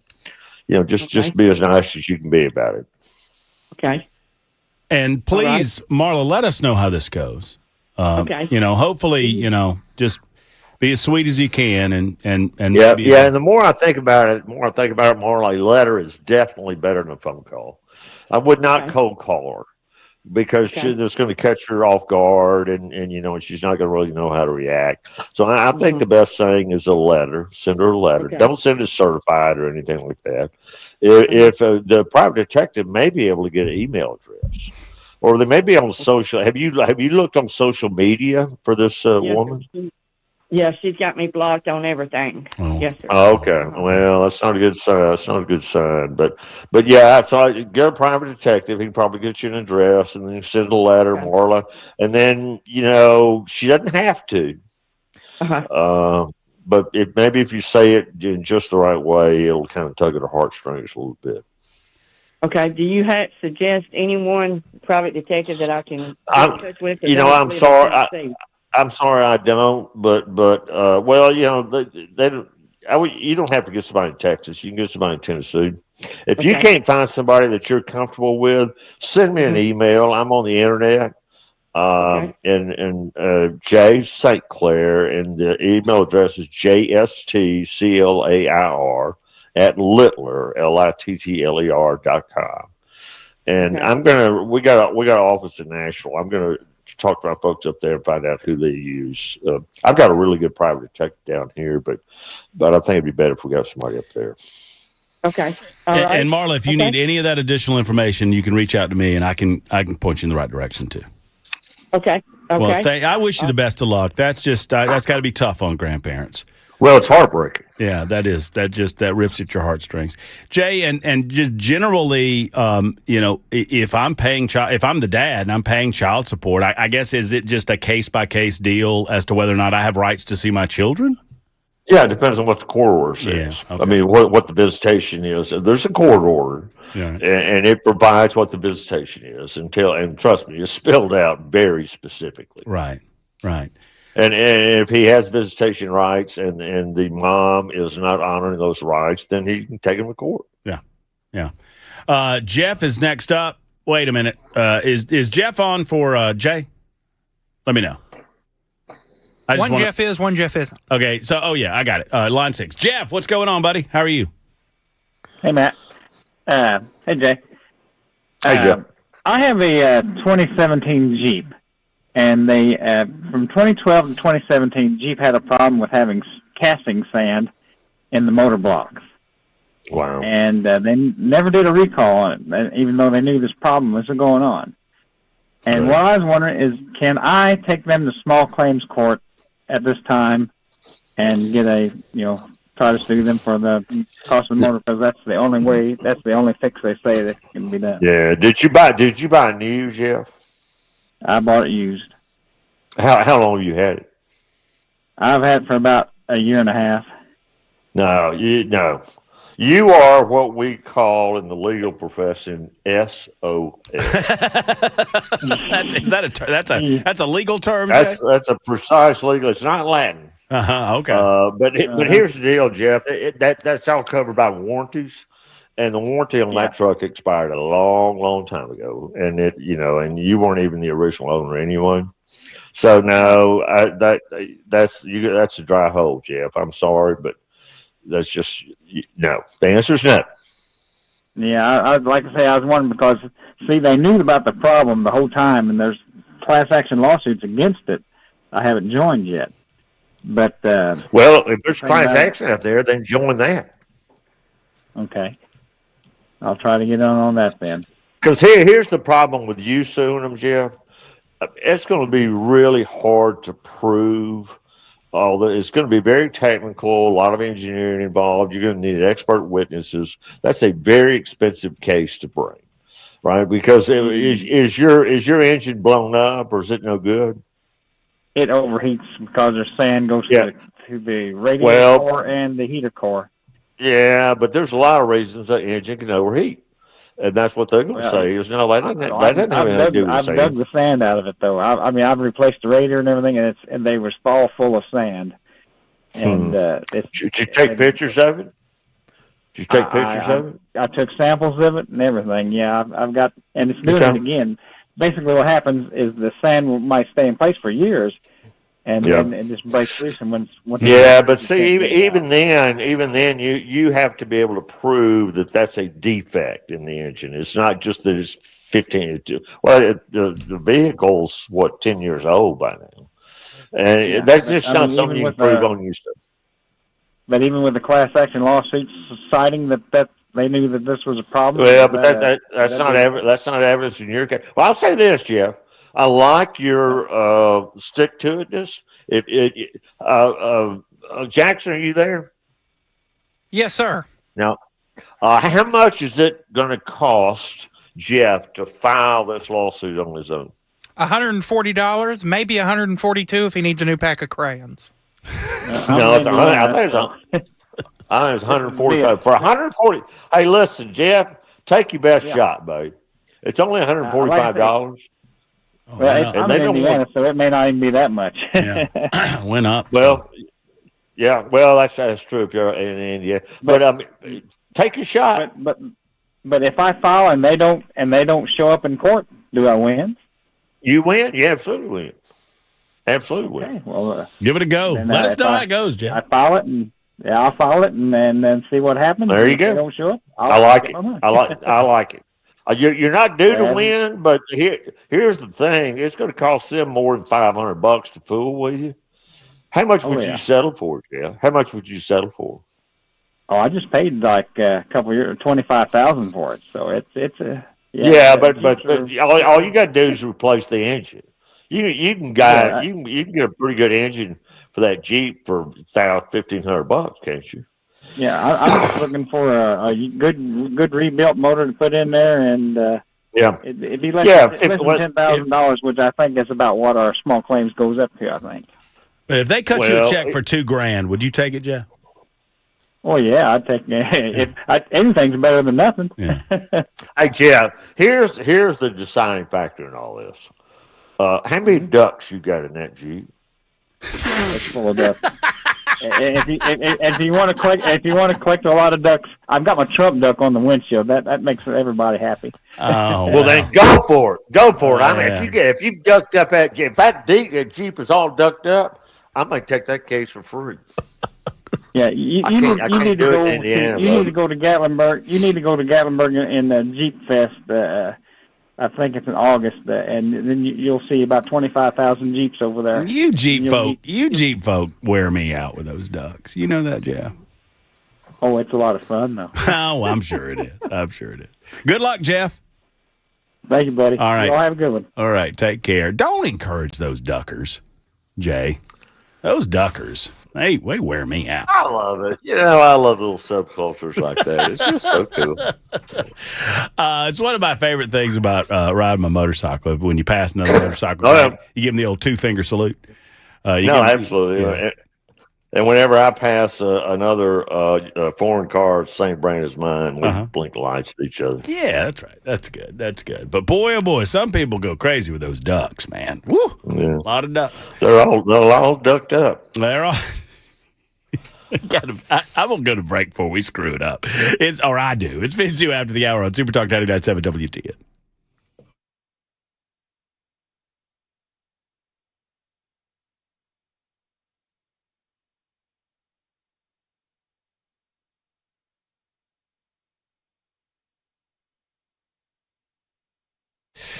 If the AC is not running as it should, what do? Do you know who to call? Do you have a number handy? Well, I would recommend Jeff Eddy and Efficient Heating and Cooling. The only one that you'll hear Matt Murphy recommend is Jeff Eddy. Why? Because he's the best. He's treated me so well over the years that I've been in Nashville, Tennessee, and I know he'll treat you well as well.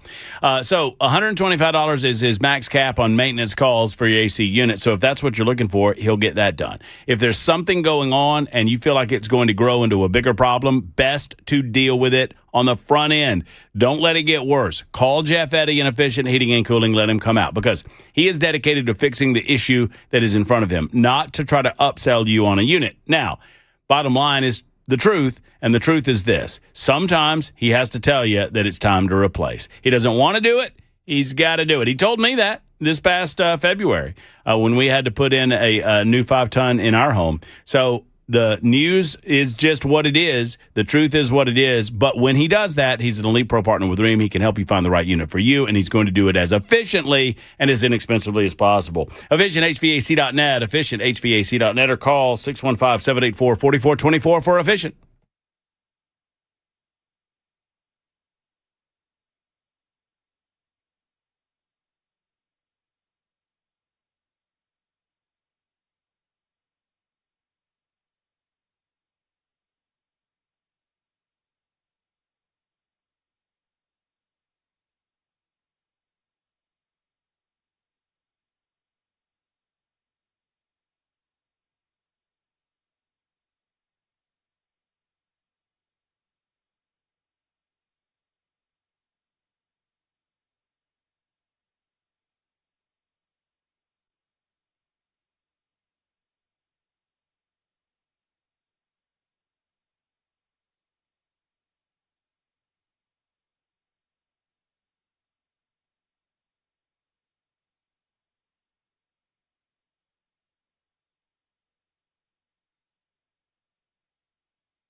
Facebook and Instagram's parent company ordered to pay more than $500 million to address children's mental health. Some warning signs about the U.S. economy and today's jobs numbers, and a growing number of national restaurant chains pulling jalapenos from the menu. These stories and more at 5 on Super Talk 99.7 WTN. Oh, no, not the jalapenos. You got to look out for them jalapenos. I suppose so. But we've only got a couple of minutes left with our good friend Jay St. Clair. The last portion of Frijay is on the docket. I'll try to get to a couple of questions from the super text line. Jay, Frijay question, is there any advantage to putting my teenager as the owner of their vehicle? So I guess putting them on the paperwork as the owner of the vehicle as opposed to mama and daddy being the owner of the vehicle. Here's the only thing that I can think of, man. If they get in a wreck, then you should have it. You should have got insurance. And so this is hypothetical. This is the way lawyers talk. But they can't take your property. All they could do is take your teenager's property. And if your teenager was like my son when he was a teenager, he ain't got no property. So that makes sense. That's good. That's smart. Yeah, that makes sense. Yeah, he's going to be covered by insurance. So no, the only difference is if it's in his name, then he can sell it. Yeah. If he might not want to do that. Yeah, makes sense. Jay, the Secretary of Homeland Security is alerting on something. Probably a squirrel, cat. Yeah. I hear it. Might be an Alabama fan. Oh, right around the corner, brother.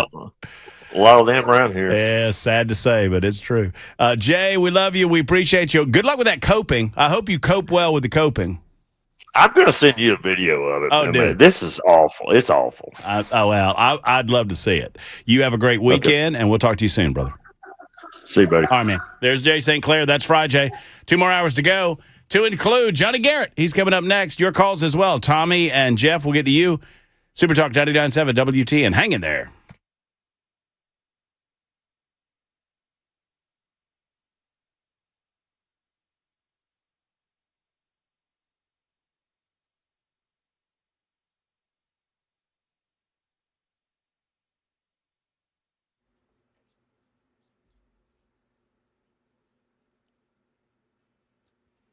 Five o'clock on the dot. I'm Ken Weaver with your top stories. Got the full forecast and traffic in 5 minutes. $567 million. That's how much a New Mexico court is ordering Meta, the parent company of Facebook and Instagram, to pay to address children's mental health. At a news conference today, New Mexico Attorney General Raul Torres said the settlement lays out how the state can spend that money. By far, the largest category will be $420 million for treatment. That's to treat the kids who have been impacted by addiction and exploitation in our state, but also requires screening and assessment, awareness prevention. Now, here in Tennessee, we're about 2 weeks into a lawsuit where Tennessee alleges Instagram's design harms kids and that Meta ignored warnings about it. Meta denies that allegation. U.S. economy lost 23,000 jobs in July. That, according to the Labor Department numbers revealed today. It's the opposite of what analysts expected. Speaking today to ABC News, KPMG chief economist and managing director Diane Swank said the only industry fueling major economic growth for the U.S. is AI. The biggest risk of a recession is if we were to have a big pullback in the AI boom. Not only would that hit wealth effects, but it would also hit the primary sector holding up growth in the U.S. economy. That's the risk when you have sort of one stool holding you up. Yeah, Labor Department says 50,000 jobs were lost in the education sector, 19,000 in retail. The healthcare industry continued to be a job generator in June, adding 22,000 positions.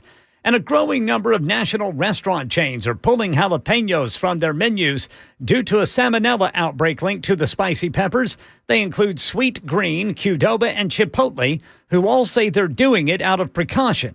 ABC News medical contributor Dr. Alok Patel explains how you can protect yourself. We believe the wholesale supply has stopped, but when in doubt, cook those jalapenos, and I say this as a massive jalapeno and chili fan. And Dr. Patel says the worst of the cyclosporiasis explosive diarrhea outbreak is hopefully behind us. Cases do seem to be going down. It partially could be from consumer behavior, but hand washing is not really going to stop the parasitic infection. Washing your produce only goes so far as well because it's stubborn, it's sticky, and it hangs on to foods, but it likely might be from just cutting off the supply. Yeah, so Sweet Greens lowered its outlook for the year, blaming the cyclosporiasis outbreak. The company does not serve iceberg lettuce and has not been connected to the parasitic outbreak. Still, the chain said the company's updated outlook reflects reduced consumer demand for fresh prepared foods due to the multi-state outbreak of cyclosporiasis since mid-July. That's the latest news. Traffic and weather next. I'm Ken Weaver, WTN News.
All right, let's run down this list of crashes, shall we? Bellshire, right 2 lanes blocked, 24 westbound past Briley Parkway North. Berry Hill, 65 northbound at Armory Drive. Over at the Eastern Split going westbound right there at exit 50A. 52AB, and then in Woodbine a crash, 440 eastbound past Nolensville Pike. In Murfreesboro, we got a tire in the right lane, 40 eastbound between Sulphur Springs Road and Jefferson Pike. Also in the Blackman area, we've got a crash blocking the right lane, 840 westbound between Veterans Parkway and Almaville Road. This is vehicle recovery. Wreckers are on the scene. Apparently a car ran off into a tree line there, and they are using that right lane to get that thing back on the road. I'm Ken Weaver.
Walking through election night results from last evening, obviously lots to discuss. We've yet to go all in on the gubernatorial race won by Marsha Blackburn, about 11 points or so over John Rose.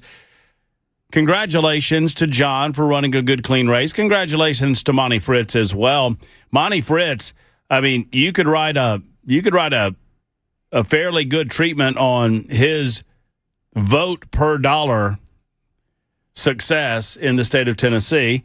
I texted with Monty earlier today, texted with John earlier today, attempted to get Marsha on the show. She's up in Washington, D.C., I'm told. I was told she was in the Senate today, and I wasn't aware that the Senate was in session right now. But one way or the other, we'll certainly get the gubernatorial candidate for the Republican Party on very soon. Guess who is the candidate in the 6th Congressional District? Despite we had one little disagreement, everybody thought I hated Johnny. I love Johnny Garrett. Always loved Johnny Garrett. I love his selection of clothing that I've seen him in many times on the television advertisements that led up to this election night success of his. And I congratulate him and I thank him for being on the Matt Murphy show. I'm sure he is squeezing us in between parades. What is? Oh, it's been a busy morning and busy night, Matt. For what sure. is going on? I've not been in a parade today. I know you haven't. What's going on? Congratulations, Johnny. Thank you, Matt. I really appreciate that.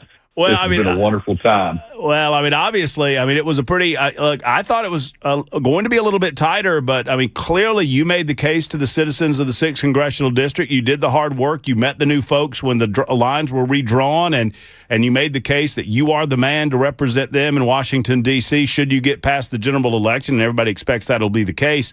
So, what do you think resonated with the voters of the 6th Congressional District that gave you such a decisive victory last night? Well, time and time again, we would hear on the road that, they want to see our president succeed because they've seen him succeed. They've seen our country succeed as a result of the agenda that he's been pushing for Americans first. And they resonated because I believe we've done that right here in the state. We're actively doing exactly what President Trump has been trying to achieve on the national level. Tennessee's doing it, and Tennessee's doing a very good job of it. And I've been a part of that for almost the past 8-9 years since I've been serving in the General Assembly. I think that message resonated. I think the message resonates that they want more Tennessee and D.C., right? That's right. And that's not just a slogan. That is Tennessee's common sense, our belief in common sense, our belief that our girls should be protected to playing in their own sports. You can see what's happening across this country in the Democratic Party of who they're electing to be their representatives of the Democratic Party. You've got this fellow up in Michigan, or lady. I don't know if it's a fellow or a lady. I don't know if they know if they're a fellow or a lady. But they don't want prisons. They don't want the immigration system. They want it all gone. They don't want a country. They won't even salute the flag. They probably don't even know the Pledge of Allegiance. This is what we're up against. And they see President Trump just beating them down all the time, that their policies are crazy. That's what resonated across, I think, the 6th District, I think across Tennessee, and I think across this country. And that's why I think the Republicans, the conservative Republicans, are going to have a very good year this year. Well, I believe that, too. Still work to do, obviously, and I want to talk to you about the general that is coming up in front of you. But before we do, I just want to roll back and just ask you a straight-up political question. I said last night, and this is no disrespect to Van Hillary. Van seems like a nice enough guy. I understand that, politics is the ultimate contact sport, right? But I think their campaign against you completely backfired. I think that all it did was raise your level of name ID, because anybody watching that ad kind of, one, knew it was AI. Number two, it felt untrue. It felt like, man, this Johnny Garrett guy must be pretty much a pretty dangerous fella if they're running this type of stuff against him. I think it helped you, honestly. Well, I think I do think what it happens is it maybe turned people into the race, right? I was up in Fentress County a couple of days ago, and a lady from Morgan County literally wanted to come meet me, didn't know me, and saw some of the stuff that was out there, and said, I just want to learn about you, and got them tuned in. And I think that goes back to the message, right, of what your message, of what your campaign is all about. And now, since that process is over, since I think the 6th District has chosen who they believe is going to have their best interest at heart, their best interest going forward, that's going to push what the president has been doing for the past 2 years, that's where we end up, and we all have to get around everyone that's now our nominees. Our little family squabble that we call the primary system is over, and we need to make sure that good conservative Republicans continue to show up in Tennessee. Now we're going to have 9 congressional folks that represents the state of Tennessee. Obviously, our 2 senators have a Republican governor, right? People get a little bit complacent that I don't have to go vote. A Republican's going to win. And Matt, even Jackson knows, right, that we can't get too apathetic of what we're trying to achieve for Tennesseans, because we just think that since we're a Republican conservative state, we're going to stay that way. We have to continue the fight. We have to have people that have that mentality, that have that drive, that have that excitement to make sure generations from now that Tennessee stays the way that it is. Because if we don't, the Democrats are going to figure out a way to penetrate our red wall, and that red wall can never be penetrated. We know that. We know that over the decades that the Republicans have been in charge of this state, what we've been able to achieve, and I think we can do more.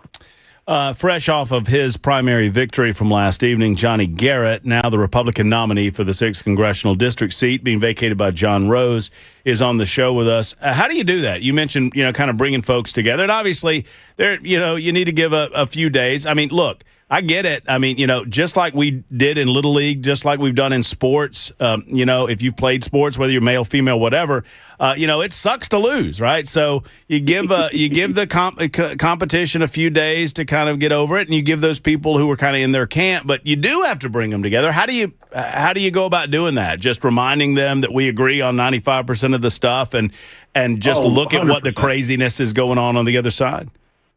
I think you have to look at what we have achieved at a particular time, what we can get done now versus what we can get done now, and then we can get a little bit more the next time, right? That means, and what I mean by that, you said at 95%. Look, if I agree with someone 80% of the time, we got to make sure we can do that, because maybe I get the other 20% later on. We need to do that better. We need to make sure that we all have one message, that no one is ever going to agree with the same people 100% of the time. And if we're always like that, if we always want to make sure that there is absolutely no way that we as Republican conservatives in this state can do things, and we've got to be in lockstep 100% of the time, that's where I believe we could get in our own way, right? And so as long as now we've had our family squabble, we've got to come together as one party. Tennessee, I believe, with Marcia winning the governorship, I think we're going to have, if not already have, the best conservative state in this country. But it's going to take all of us. It's going to take those that didn't support Marcia, those that supported Monty, those that supported John. Now we all have to get together and realize that if we are together, we can push back on the woke left that hates this country. They're here.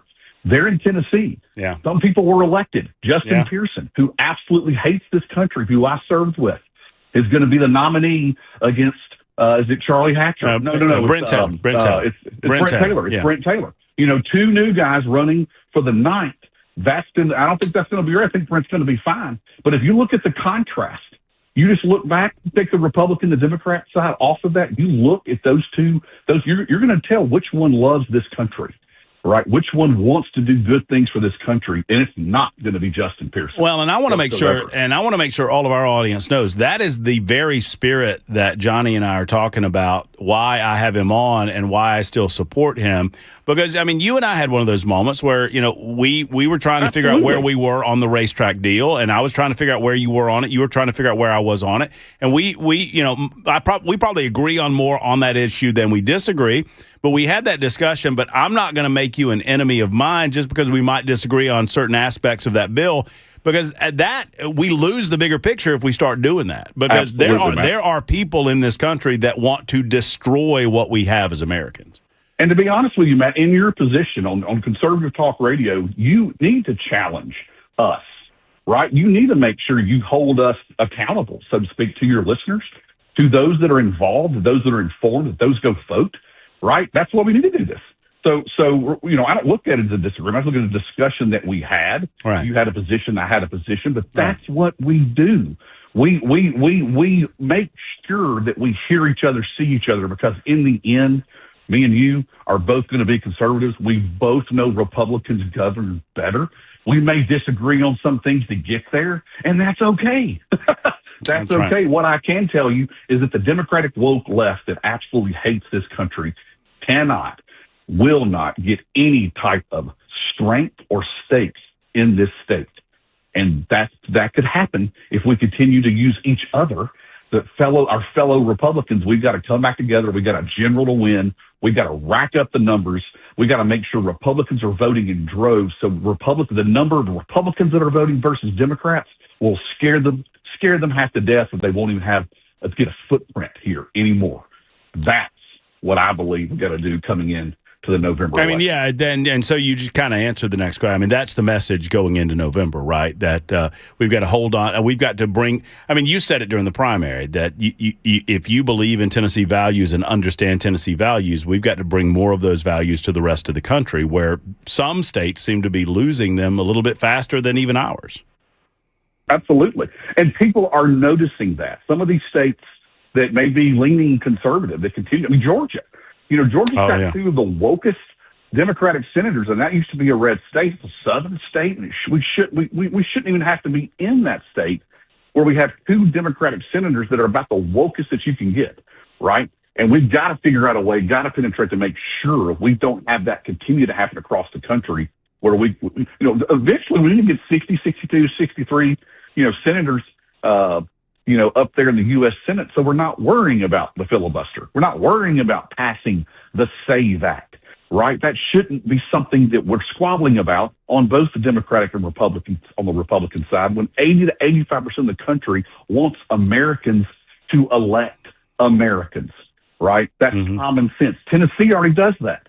Tennessee already makes you whip out your ID before you even think about asking about voting. The whole country should be that way. Why that hasn't happened, who knows? But that's the fight that I'm ready to fight. And again, take a lot of Tennessee to D.C. I mean, that's what this campaign's been all about. Look, I appreciate you being on. I know it's been a crazy 24 hours or so. It's been a crazy primary race, and I look forward to these conversations. I know you'll come in, spend time with us, and talk about these values that you're bringing to Washington, D.C. as you move forward in November. And so I want to leave it there. Before I do, though, are you all in with me? I know – two things. Number one, I just want you to go ahead and let us know how bad of a ball player Clay Travis was back in Goodlettsville back in the day. Because awful. He was absolutely. You don't need that. You don't need that endorsement anymore, Garrett. Tell the truth on it. I tell him to his face, Matt. Number two, I've already promised that when Travis gets his WNBA franchise in Nashville, the Nashville Balls, that I'm getting a suite, and I want you there with me, Garrett, on opening night. We'll be in front row, pal. Opening tip, brother. Hey, I can tell you what shirt I won't be wearing. Well, hey, did you see the latest on the WNBA? The Inez Cantor Freedom. Have you heard this yet? This guy, I think so. Yeah. The former NBA player that is now saying that he is he's declared himself female and he's declaring for the 2027 WNBA draft. Yeah, he's like 8'2". It's like he'll score unlimited points. He'll score 80 a night. Yeah, he'll score 800 points a game. I love it. Like LeBronia James should, instead of go to Philadelphia, he should go to the WNBA in Philadelphia. Oh, become LeBronia James. Let me tell you, that league. Let me tell you, the 21st century has not turned out the way that I thought it would, Johnny, in a lot of ways. That's right. In a lot of ways. That's right. Brother, thank you, and have a good weekend. We'll talk to you again very soon. Matt, thank you. Thanks for having me on. All right, take care. There's Johnny Garrett. He's going to be the congressman from the 6th Congressional District. Johnny and I like Johnny a lot. Johnny and I went kind of after it on the racetrack deal. He tells me where he was on it. He tells me that he is not doing the bidding of John Ingram. I'm going to trust that. We have had those conversations, and we will continue to have those conversations. I just want a couple of you are like, hey, did y'all clear the air? Well, I mean, we had that conversation, and we remain friends, and that is a disagreement, and that's a very important issue to me. Johnny says, and said at the time, and has said since, that he is supportive of continued racing at the track, and he's supportive of the Bristol deal. So let's see if we can get that across the finish line, too. 22 after the hour, Super Talk 99.7 WTN. On the issue of the governor's race, I want to speak directly to Umani for its supporters. Coming up next on Super Talk.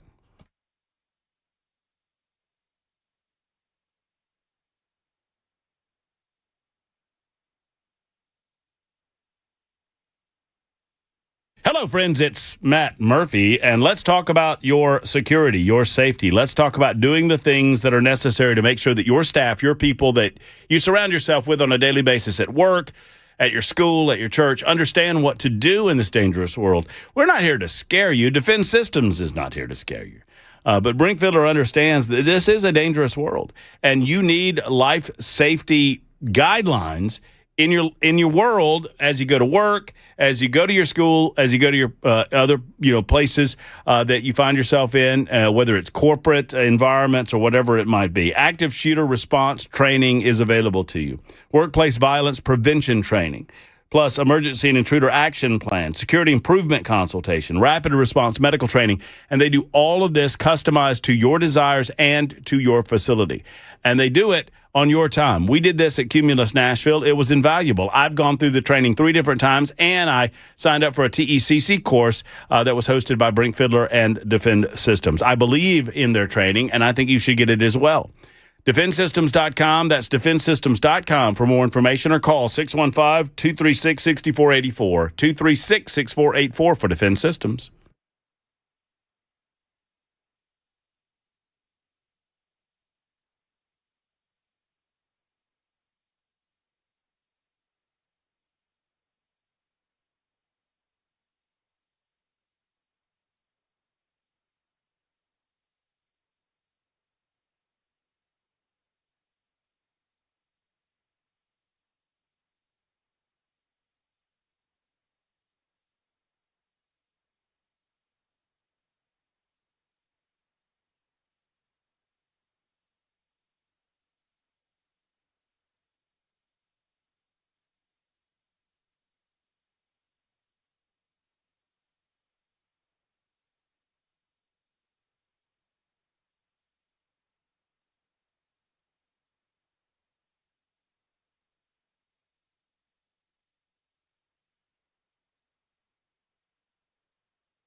Have you heard that you might see a corporate-owned jewelry store or two, those chain stores, close their doors?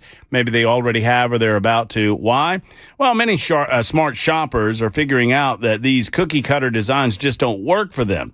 It's why Genesis Diamonds is having record success. Genesis is locally owned. They're staffed by real experts. Warranties and guarantees are unheard of,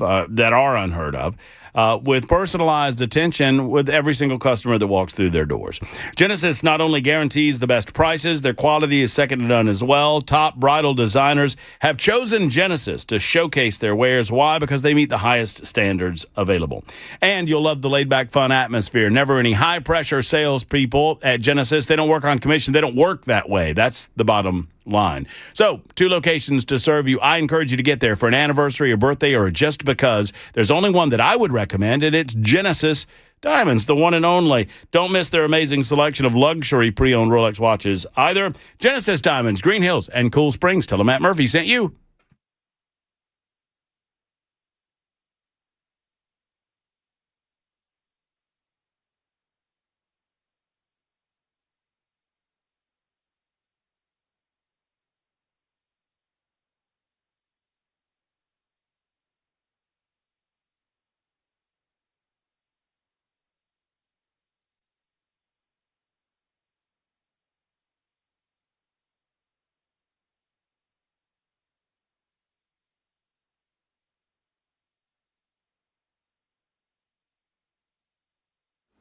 The summer of foodborne illnesses, lettuce, jalapeno peppers, and now a retail giant is recalling a certain nut butter. We'll tell you about it at 5:30 on Super Talk 99.7 WTN. You hate when your nut butter's recalled. I mean, what is he doing? What are you even doing in there, Weaver? I'm doing the news. Oh, yeah, you're doing the news. Talk about my nut butter. So you're telling me that I need to check the expiration of my nut butter? Oh, you better be careful. You better look out for that nut butter. I love a good nut butter. You know what we have? I think I've told this story. I have some those Biscoff cookies. You know that you get on the airplane? Oh yeah. Oh yeah. Oh, those they're they're like what is the flavor that they are? Somebody will know. It's got a specific little flavor to it, but those cookies are delicious. Ken, better be careful. It might be salmonella flavored. Well, gosh, I hope not. They make a butter similar to the Nutella, I guess. Yeah. But it is a Biscoff brand, and it is fabulous. It's called cookie butter. Wait, you know what? I remember you doing this to me last time. I was really excited about it, and it's a specific type of cookie butter. It's Biscoff cookie butter. Yeah, but they originated it. It's just cookie butter. It's Biscoff cookie butter. It's Speaking of cookies, no more cookies for you. Okay. I just don't like the way I just don't like your tone when it's just cookie butter. It's not. Have you ever had any? It's just name brand cookie butter, brother. Cookie butter, brother. Wait. No, cookie butter. Cookie butter, brother. Say that. It's cookie butter, brother. Cookie butter, brother. I remember feeling this way the last time you said this to me, and I didn't like it. Because it's been around for years. What? The cookie butter. Cookie butter, brother. Baby bumpers. I didn't know there was bumpers. Cookie butter. Thank you, Ken. Thank you. See, I'm trying to impart some new information to the folks, and Jackson is being very dismissive. Very dismissive. And I don't like it. Now, several of you mentioned, and I mentioned it to Johnny, the conversation that we had about the racetrack, about the bill. There was a right to race bill. It got a little contentious between Johnny and I. It was a big disagreement, and I don't like the idea of money influencing politics. Johnny says that was not the case. It is up to you to decide whether or not. But I would say to you, to those of you going, hey, don't you know that Johnny took money from John Ingram? Yes, I do. I'm the reason you know that, okay? And no offense to any of you, but I'm the one that brought this to everyone's attention originally when I looked up the financial disclosure statement and saw that John Ingram had given money to Johnny Garrett, because I was trying to figure out why Johnny would have tabled and sent to summer study what seemed to be pretty much a no-brainer with regard to racing at the Nashville Fairgrounds Speedway. Johnny was on the show, question asked and answered. Did you do this because of John Ingram's support? He said no. He did it because he wanted to know additional information. It is up to you to decide whether you think he's telling the truth or not. I would say all of that aside, Johnny Garrett is a dang sight. The voters of the 6th Congressional District in the primary have decided. I don't live in that district. But let me tell you this. Whether or not he did or did not do what you think he did or did not do with the racetrack, he's a damn sight better than any Democrat that's coming out of that 6th Congressional District race in November. And I will support Johnny despite my frustration with him regarding the racetrack. Now, onward and upward when it comes to the racetrack, because I will seek and destroy John Ingram with regard to his desire to eliminate racing at that facility, which is a Metro chartered use. 615-737-9986. David and Mike and CJ and your call as well. Lots of you on the super text line. Nincompoops on the way. Big show still in store for the next hour and a half on Super Talk 99.7 WTN.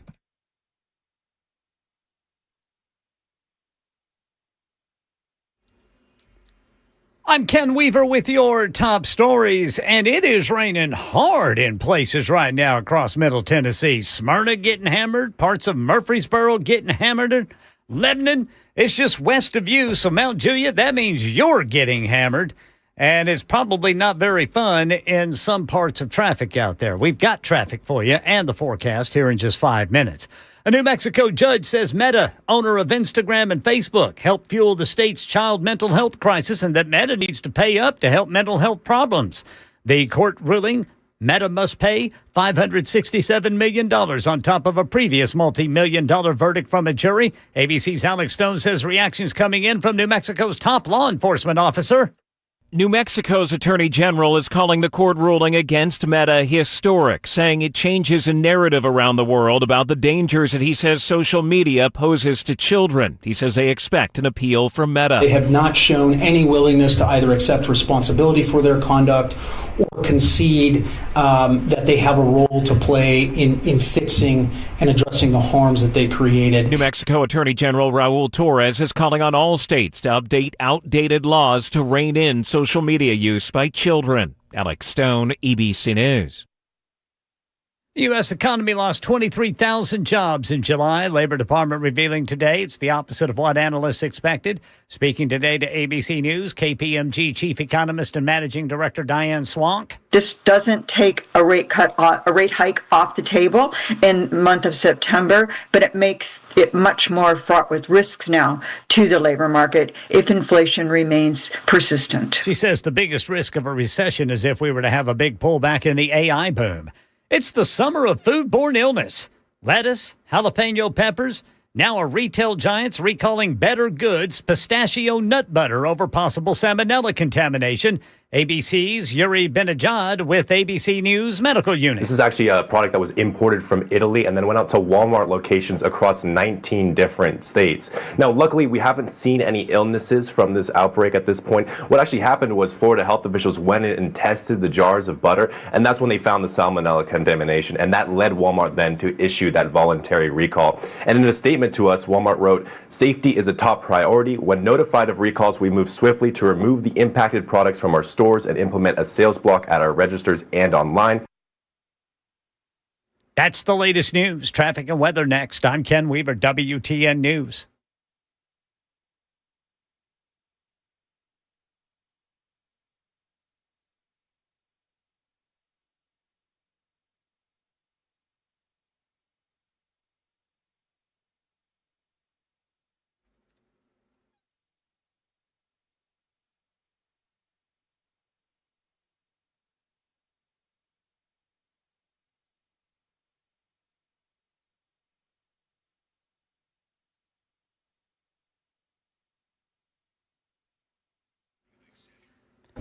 Boy, there's some heavy rain out there in parts of Middle Tennessee. It's kind of scattered. Most of it is along and south of 40. But I can tell you Smyrna and Murfreesboro getting some of the heaviest right now. We do have a crash in Rutherford County. It's blocking the right lane, 840 westbound between Veterans Parkway and Almaville Road. Then here closer to town at the Eastern Split, you got a crash on the left shoulder, 24 westbound there at 40. Murfreesboro, crash on the left shoulder, 24 eastbound before Joe B. Jackson Parkway. Antioch, Murfreesboro Pike near Hamilton Church Road. Murfreesboro again, there's a tire in the right lane, 840 eastbound between Sulphur Springs Road and Jefferson Pike. I'm Ken Weaver.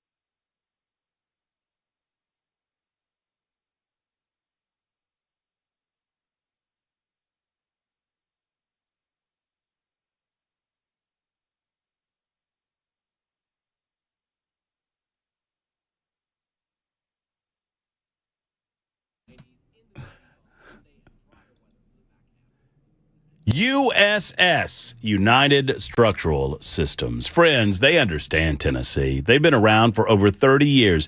They've helped, count them up now, over 30,000 customers right here in the Middle Tennessee area. How do they help you? By guaranteeing that your foundation is everything that it needs to be, rock solid and impenetrable through water or whatever it might be. Folks, foundation issues are a constant danger in Middle Tennessee. And with that in mind, you need USS on your side. Give them an opportunity to come out and give you a free inspection. If you've noticed any of the signs, if you've seen cracking on your walls, that stair-step cracking in the mortar joints, maybe you've smelled a musty or moldy, mildewy smell, whatever the case, call USS. No obligation. They just want to come out and be problem solvers for you and your family. Figure out what's going on. They'll either give you peace of mind or they'll give you a plan of action. That, my friends, is what it's all about. It starts with a visit to the website, USSTN.com, USSTN.com for our buddies at USS.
Super Talk 99.7 WTN. Yes, there's a confirmation vote, and I said earlier that I wasn't aware that there was a vote going on, but I suppose the confirmation vote is happening today in the United States Senate for Acting Attorney General Todd Blanche.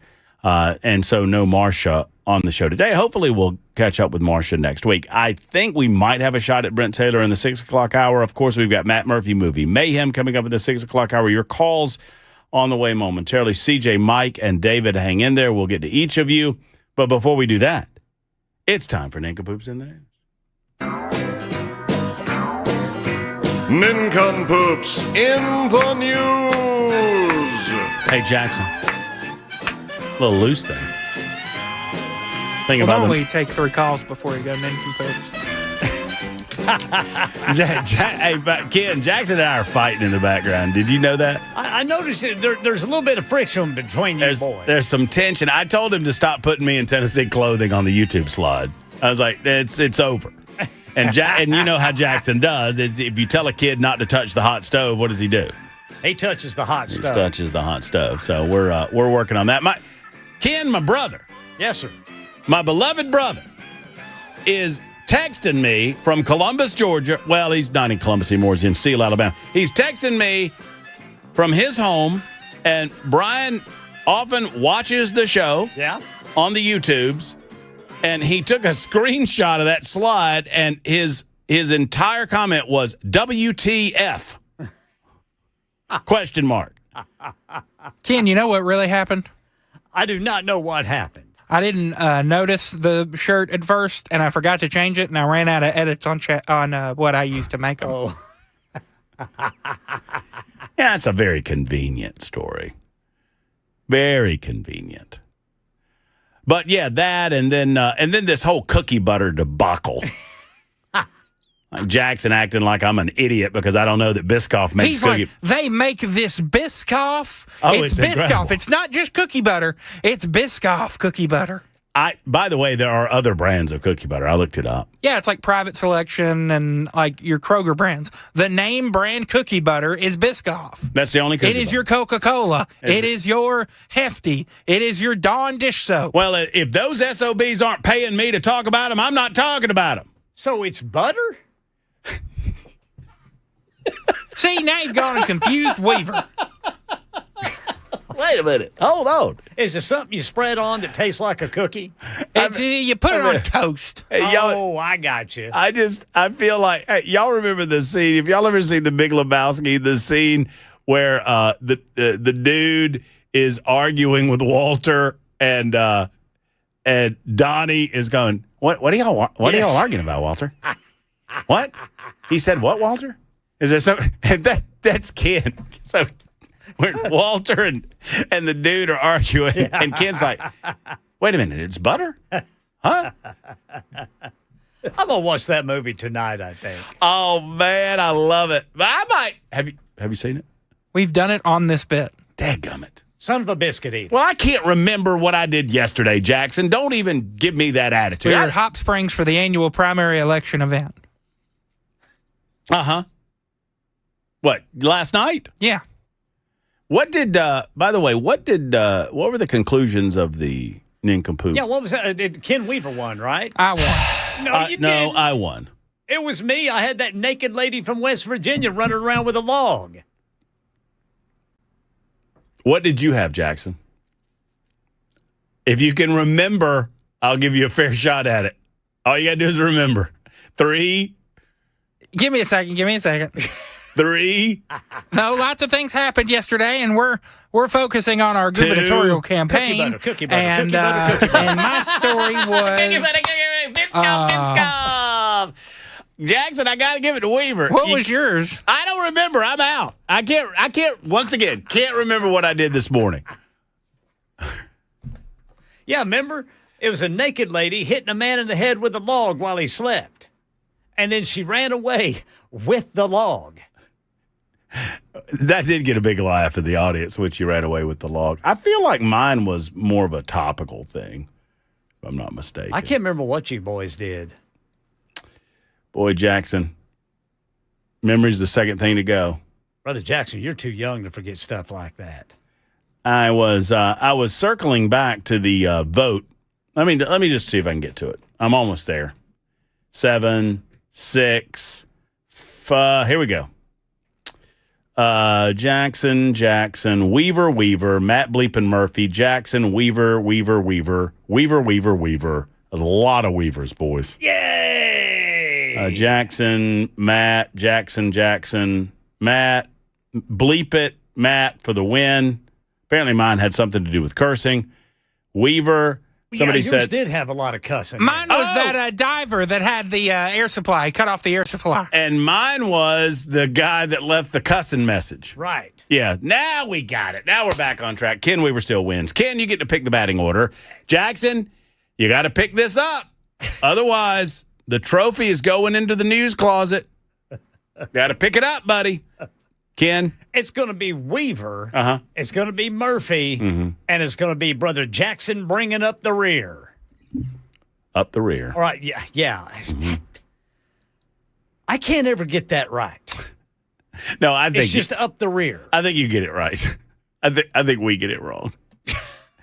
All right, Ken. What do you got? Right, this here is out of Pleasant Prairie, Wisconsin.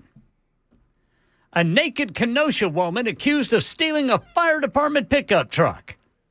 A Kenosha woman's been criminally charged, accused of stealing that Pleasant Prairie fire department vehicle.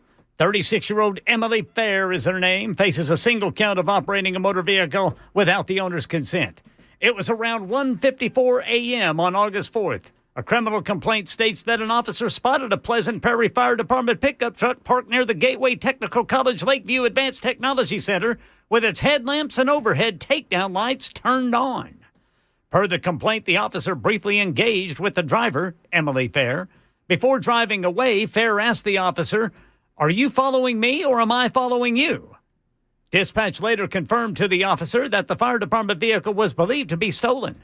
Shortly afterward, the officer spotted the fire unit near Frogger's Landing, close to the DPW garage. As the vehicle turned around in a gravel driveway, the officer signaled the driver to stop. The operator complied and was identified as Emily Fair.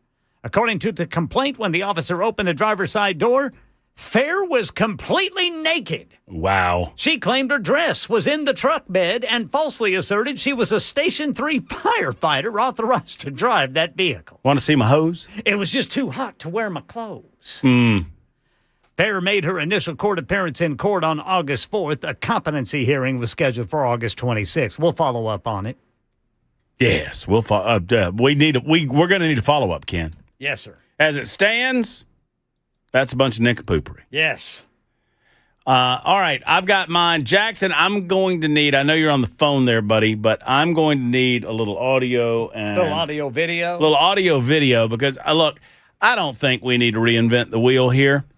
We've got a clear winner in the nincompoop category right here in front of us, and it is a collection of nincompoopery that I would point out. I'll just let the man speak for himself. Ladies and gentlemen, I present to you via audio video Inez Cantor Freedom. After careful consideration and reviewing the current eligibility guidelines, I am officially declaring myself a WNBA prospect. If simply declaring who you are is all that's required, then I meet every single requirement necessary to compete in the WNBA. My team and I have carefully examined the WNBA's eligibility criteria and governing framework surrounding self-identification and inclusion. Based on the current guidelines, I can and am officially declaring my eligibility for the upcoming WNBA draft in May 2027. I am definitely not here to mock, make fun of, or disrespect any community or personal choices. I am simply asking that the current rules be applied equally to everyone. The rules that represent the very values many WNBA players and coaches have publicly advocated for. My team and I are prepared to ensure these guidelines are applied equally, consistently, and without exception. And I look forward to the WNBA honoring its stated principles. That's Inez Cantor Freedom declaring his eligibility for the WNBA draft. Let's see if the WNBA actually applies its rules equally or if we expose their hypocrisy. The entire WNBA, every single franchise, y'all are a bunch of nincompoops, and I love it that Inez Cantor Freedom is calling out your nincompoopery. I love everything about this. Now they get to say one of two things. They get to say, come on in. You're 6'10", you're 250, and you're going to destroy these women because you're a biological man, but that's okay. Or they say, no. We've decided that you are not being sincere. Oh, really? So your rules are based on your decision as to whether or not the person is really sincere. My thing has always been the same. Show me a little commitment. Chop that thing off, and you can play whatever sport you want to. But until then, play in your own league with your own biological sex. Your nincompoops, WNBA.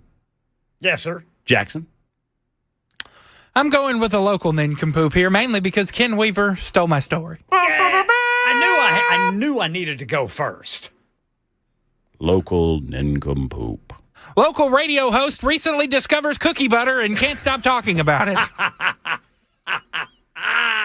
Local radio host and podcaster Matthew Murphy recently discovered the viral TikTok food item Biscoff cookie butter. It's really good, y'all. He has acted like the Christopher Columbus of this particular item, and his cohorts are sick of it.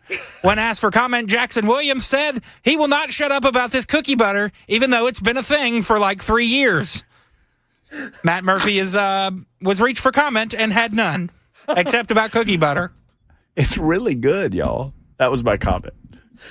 If y'all have not tried, I didn't know it. If you. Why do you tell me about it? If you knew about it so long ago. I'm not really a fan. No. Oh, my good.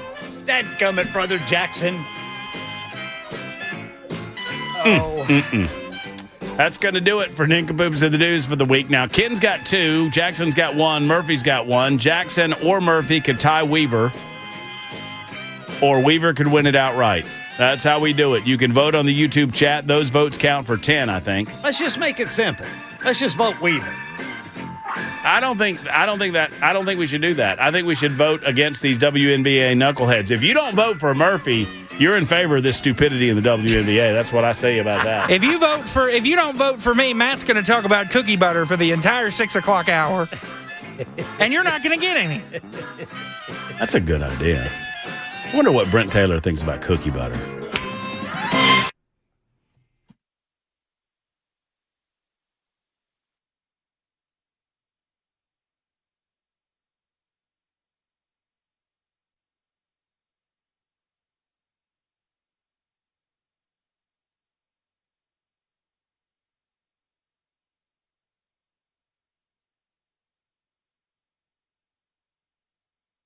Better Water LLC, the title and premier sponsor of our election night coverage last night. If you enjoyed election night coverage, I'll tell you what you'll enjoy even more than that, and that's delicious, pure water from Better Water LLC. You know, I mentioned this, and I'm not kidding, folks. I don't want to belabor the point, but you already know you need to drink good water. You already know you need to bathe in it, and you need to wash your clothes in it, and you need to make sure that you get all of the nasties out of your water, the chlorine and all the rest of the stuff.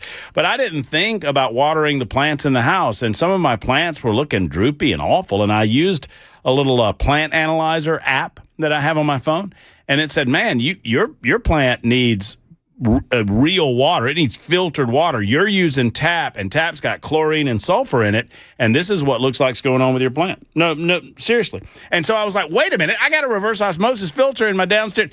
I can do that. And so now we're watering the plants using filtered water thanks to Better Water LLC. It's a small thing, but it matters, folks. And think about if it's doing that to the plants, think about what it's doing to you. You don't need all of that. Better Water LLC is at betterwater.com, betterwater.com, or give them a call at 615-355-6063, 355-6063 for Better Water LLC.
A New Mexico judge says Meta has to pay $567 million for mental health programs from harm that its social platform did to teens. And there is fresh evidence lifestyle changes can help prevent dementia.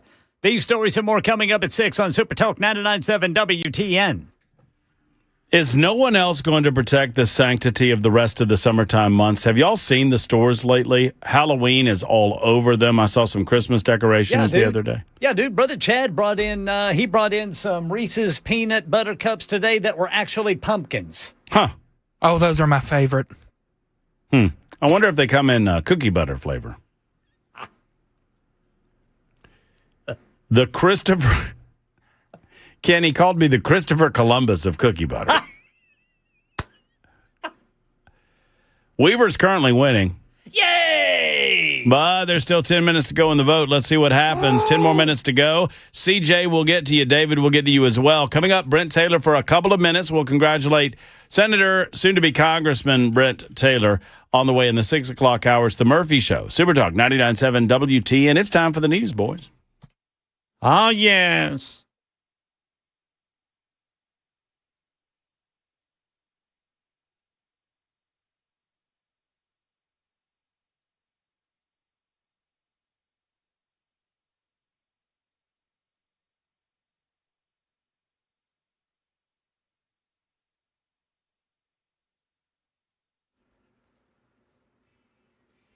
Six o'clock on the dot. I'm Ken Weaver with your top stories. Got the full forecast and traffic in 5 minutes, and we got some pretty strong thunderstorms out there. Murfreesboro getting some very heavy rain right now. Franklin, you're getting it.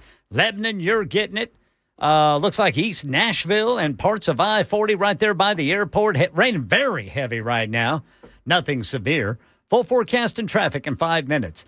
Right now in Middle Tennessee, 2 people hospitalized, 2 people in custody following what was reported to be a shooting in Murfreesboro this afternoon. Happened at the Town Suites Hotel. 2 suspects tried to run away, but deputies caught them in the parking lot of the Tennessee College of Applied Technology next door. A New Mexico judge says Meta, owner of Instagram and Facebook, helped fuel the state's child mental health crisis and that Meta needs to pay up to fund mental health programs. The court ruling, Meta must pay $567 million on top of a previous multi-million-dollar verdict from a jury. New Mexico's top law enforcement officer is weighing in. Here's Alex Stone. New Mexico Attorney General Raul Torres says his state's massive victory against Meta is proof the narrative about social media and children is changing around the world. Yesterday's decision was, by all accounts, a historic moment. He says New Mexico relied on a 56-year-old outdated statute written long before social media and smartphones. He's calling on his state and others to update laws to be in line with current technology. Meta says it will appeal the verdict. Alex Stone, ABC News. By the way, Tennessee's into a second week of a lawsuit alleging Instagram's design harmed kids and that Meta ignored warnings about it. Meta denies the allegations. Well, the economy lost 23,000 jobs in July, according to the latest federal report. It's an unexpected drop, whereas analysts had expected the economy to add jobs. Unemployment rates at 4.1%. Here's ABC's Elizabeth Schulze. This is job losses last month, and the expectation had been that we would see over 80,000 new jobs added. There are certain sectors where the jobs were lost by the biggest amounts: local government, education, retail, hotels, and food services. We did also see a drop in the participation rate, meaning fewer people were trying to find work. Fresh evidence that lifestyle changes can help prevent dementia. In a study published in Neurology, researchers found that people who entered old age with normal blood pressure, no diabetes, and no history of smoking lived 13 years longer without dementia than those who had all 3 of those risk factors. ABC's Yuri Benajad with the ABC News Medical Unit. Previous studies have found that eating a balanced diet, staying physically active, and challenging your brain with new skills can also help reduce your risk. But genetics can also play a role here. That's something that is out of our control. Doctors say it's normal to have memory changes as we age, but with dementia, those forgetful moments can really disrupt daily life. And while there is no cure, there are treatments that can slow the progression of the disease. That's the latest news. Traffic and weather next. I'm Ken Weaver, WTN News.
All right, we got some pretty strong thunderstorms in the area right now. Murfreesboro is getting hammered. Franklin is too, and that means drivers on 65 are right in it. Some of the heaviest rain is in Lebanon, just north of I-40, and then over by the airport, getting some very, very heavy rain. All right, we've got a crash blocking the right lane, 840 westbound between Veterans Parkway and Almaville Road in the Blackman area of Rutherford County.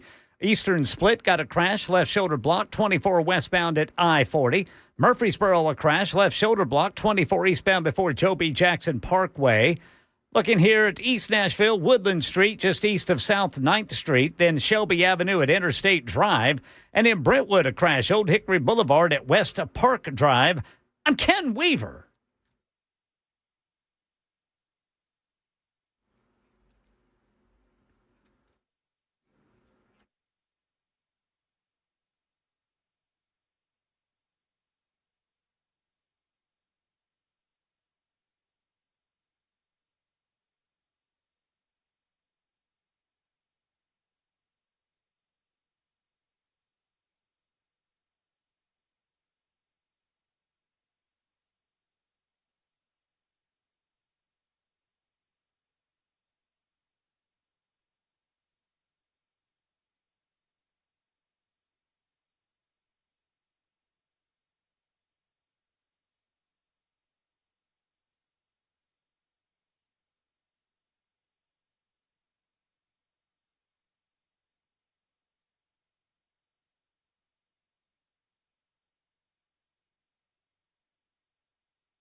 Super Talk 99.7 WTN. Ken Weaver, you've got to survive 2 more minutes, buddy boy. And, Yes, sir. and the Weaver family will be proud of their progeny once again because you will possess the Wellness Institute of Nashville Nincompoops Trophy. It's going to be the first time in months. Months. I mean, I think the first time I since... contest this election. Well, Jackson, it's a pretty clear-cut victory right now. I'm governor. It don't matter. A governor with gravitas, as they say. I don't know. You know what? I feel, Jackson, I'm compelled to kind of root for you because, I mean, a win for you is kind of a win for me because I was your nincompoop. You see, you do that and it dirties it because people don't want to vote for you. I'm just Probably had saying. the trophy twice in its existence. I've had that trophy 3 times. Thank you very much. 3 times. It's my damn show. 3 times.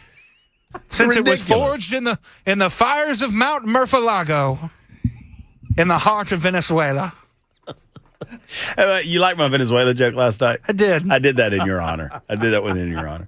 All right. I promised I'd get to y'all, David and CJ and whoever's online too, and we will. I just want to spend a few minutes, not a long time because I know he's had a crazy 24 hours, but just a couple of minutes with our good friend Senator Brent Taylor, who's made numerous appearances on our radio show. He's been all over our community talking to voters in the 9th Congressional District.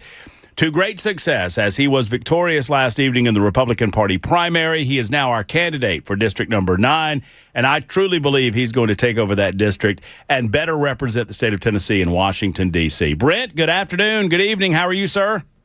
Matt, how are you doing? Man, it's been a crazy... tell me how your last, 24 hours or so have been. It's got to be crazy. It's crazy, but it's it's kind of a relief. We've finally gotten past the phase that I have, all of us kind of go through this slog and we go through this phase where we're all arguing with Republicans. I am glad to be done arguing with Republicans, and now I'm ready to fight with Democrats. Oh, I love it. I love everything about it. What do you think? I asked, we've had Johnny Garrett on. He won in the 6th, of course, in the Republican Party primary. We spoke earlier today with our good friend Charlie Hatcher, who won in the 5th Congressional District, who'll be running as a Republican there. And I'll ask the same question of you. What do you think it was about your campaign, about your message? What did you hear from the voters? What did you receive from them that led you to victory last night? Well, first of all, Matt, I like to think it's that interview that I did on Monday when I came up and was on your program. I think that's what put me over the top. You say that to all the girls, I bet. Well, no, just you. Look, I think it's interesting. First of all, it's really nice. We're going to have a really interesting freshman class from Tennessee. We're going to have Johnny Garrett from the 6th. We're going to have Charlie Hatcher from the 5th and Taylor from the 9th.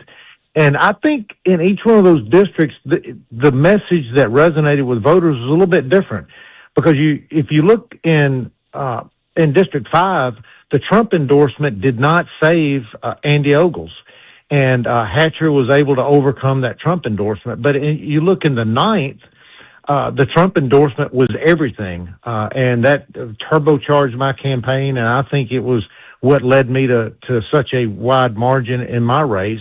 And then in the 6th district, where there was no Trump endorsement, you had Johnny Garrett and Van Hillary running against one another, and the message there that resonated with voters was completely different than what you saw in 5 and 9. So I think it, depending on what district you're in, as to what the voters were looking for and resonated with them. I mean, what do you think the next 3 months will be like? I mean, obviously, this is not a fait accompli, as they say. You've got a long way to go between now and November, but could not be a more stark contrast between you and your Democrat opponent as to how you will present yourself in Washington and how you will represent the state of Tennessee. Well, I agree. I think that the Democrats handed us the absolute best Democrat nominee to run against because of that contrast you just talked about. I mean, if you look at the way he attempts to govern and then the way that I have governed, and you see a marked difference, and one is effective and one is not. And I think the voters in November are going to choose, they're going to reject chaos and embrace competence. So the choice in November will be between chaos and competence, and I think the voters will choose competence. I've spoken quite a bit about the issue of affordability, quote unquote, and I think that's the Democrats are going to try to use that against the Republicans in November, I believe. But I think we should embrace the idea that our policies as initiated, I mean, obviously we're going through a little bump in the road when it comes to gasoline prices due to Iran. And I'm certain that, as we move forward, you'll have plenty to say about that. But I think we should embrace that affordability message and turn it around on these Democrats and say, look, if you want to talk about affordability, let's talk about socialism. Let's talk about Venezuela. Let's talk about some of the places that have initiated the policies that your political party are recommending. If you want to talk about affordability, we'll talk about that, because I think the Republicans win in that conversation every day. Oh, I think so, too. If you look around the world and throughout history, capitalism has lifted more people out of poverty in the world than any other system. Socialism and communism have made more people in this world poor. And I agree with you. We need to focus on what our Republican policies are and how we have been able to lift people out of poverty. And I think if you frame that issue properly on affordability, we can win at the ballot box with that. Well, I think you said it very well right at the beginning, is that, it is always a difficult, maze to navigate. And I always feel that way during these primary seasons, too, that, you can find a candidate. And I try to send that message to my listeners. You can choose a candidate and you can get all in on Brent Taylor. And that doesn't mean that, Jeremy Thompson's a bad guy. That doesn't mean that Todd Warner's necessarily a bad guy. That just means that you picked your horse in the race, and the others don't have to be bad. And I think you ran your race that way, that you presented yourself in a positive way. You tried not to go after the other candidates. You simply felt like you could best represent the district. And congratulations for doing that in the race.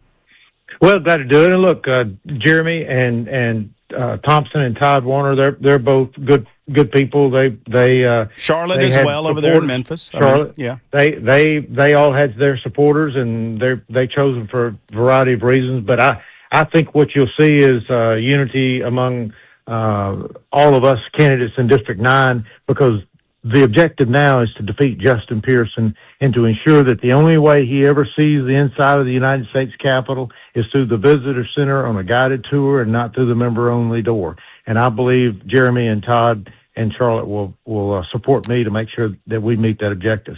Before I let you go, did you win your Senate race too? I did. I was unopposed, okay. So Okay. I got that one easily. Now I do have a Democrat opponent in my Senate race and in the congressional race. So I'm taking them on two fronts. So what is the battle plan to just go through November, and then should you be elected in each, then you will resign your post as senator? Is that the idea there? Is that how it works?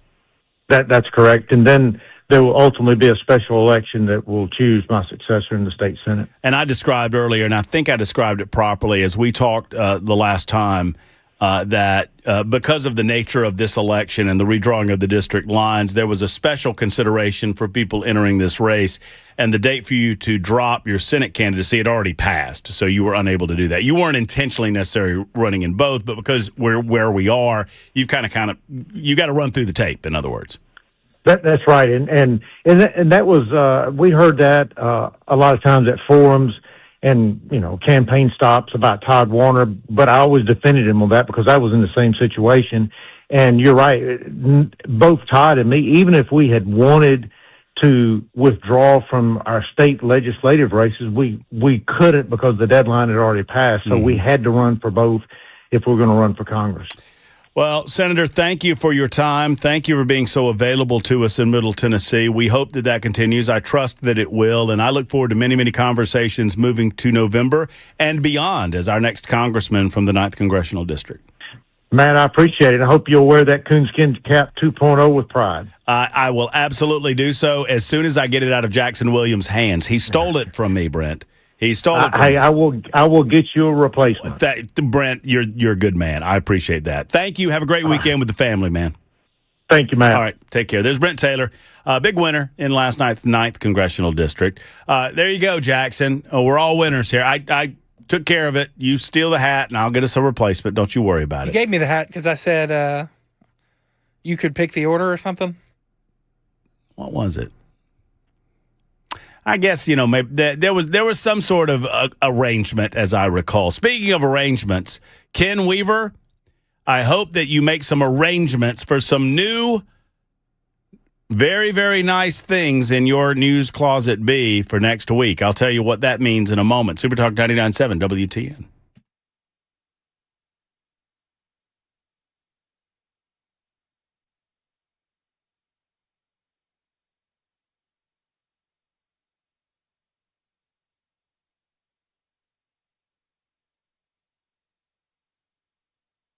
Hi, friends. It's Matt Murphy, and I want to talk to you for a moment about the cabinets in your home. Are you unsatisfied with the cabinets that you currently have? Did you know that there are options available for you?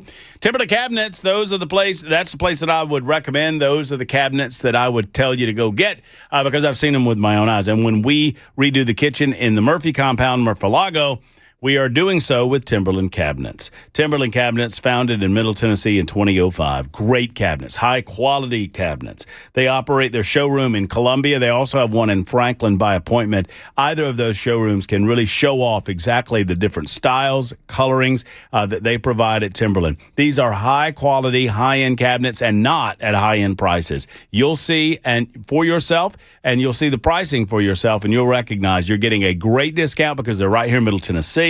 They're high-end quality, and they deliver on customer satisfaction. So, TimberlandCabinets.com to find out more or make the call that others have made, 931-499-7170. Schedule that appointment or go by their Columbia showroom, 931-499-7170 for Timberland Cabinets.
Not to be confused with cookie butter. Ken Weaver, you've won. Congratulations. Jackson, Jackson, we just went through hotly contested elections in the primary season, and I feel like this was a hotly contested election this week with regard to nincompoops in the news. Ken Weaver is he's preparing a newscast, so he cannot give a victory speech, but would you care to offer your concession speech for the listening audience right now? Nope. So you're not going to be a gracious loser?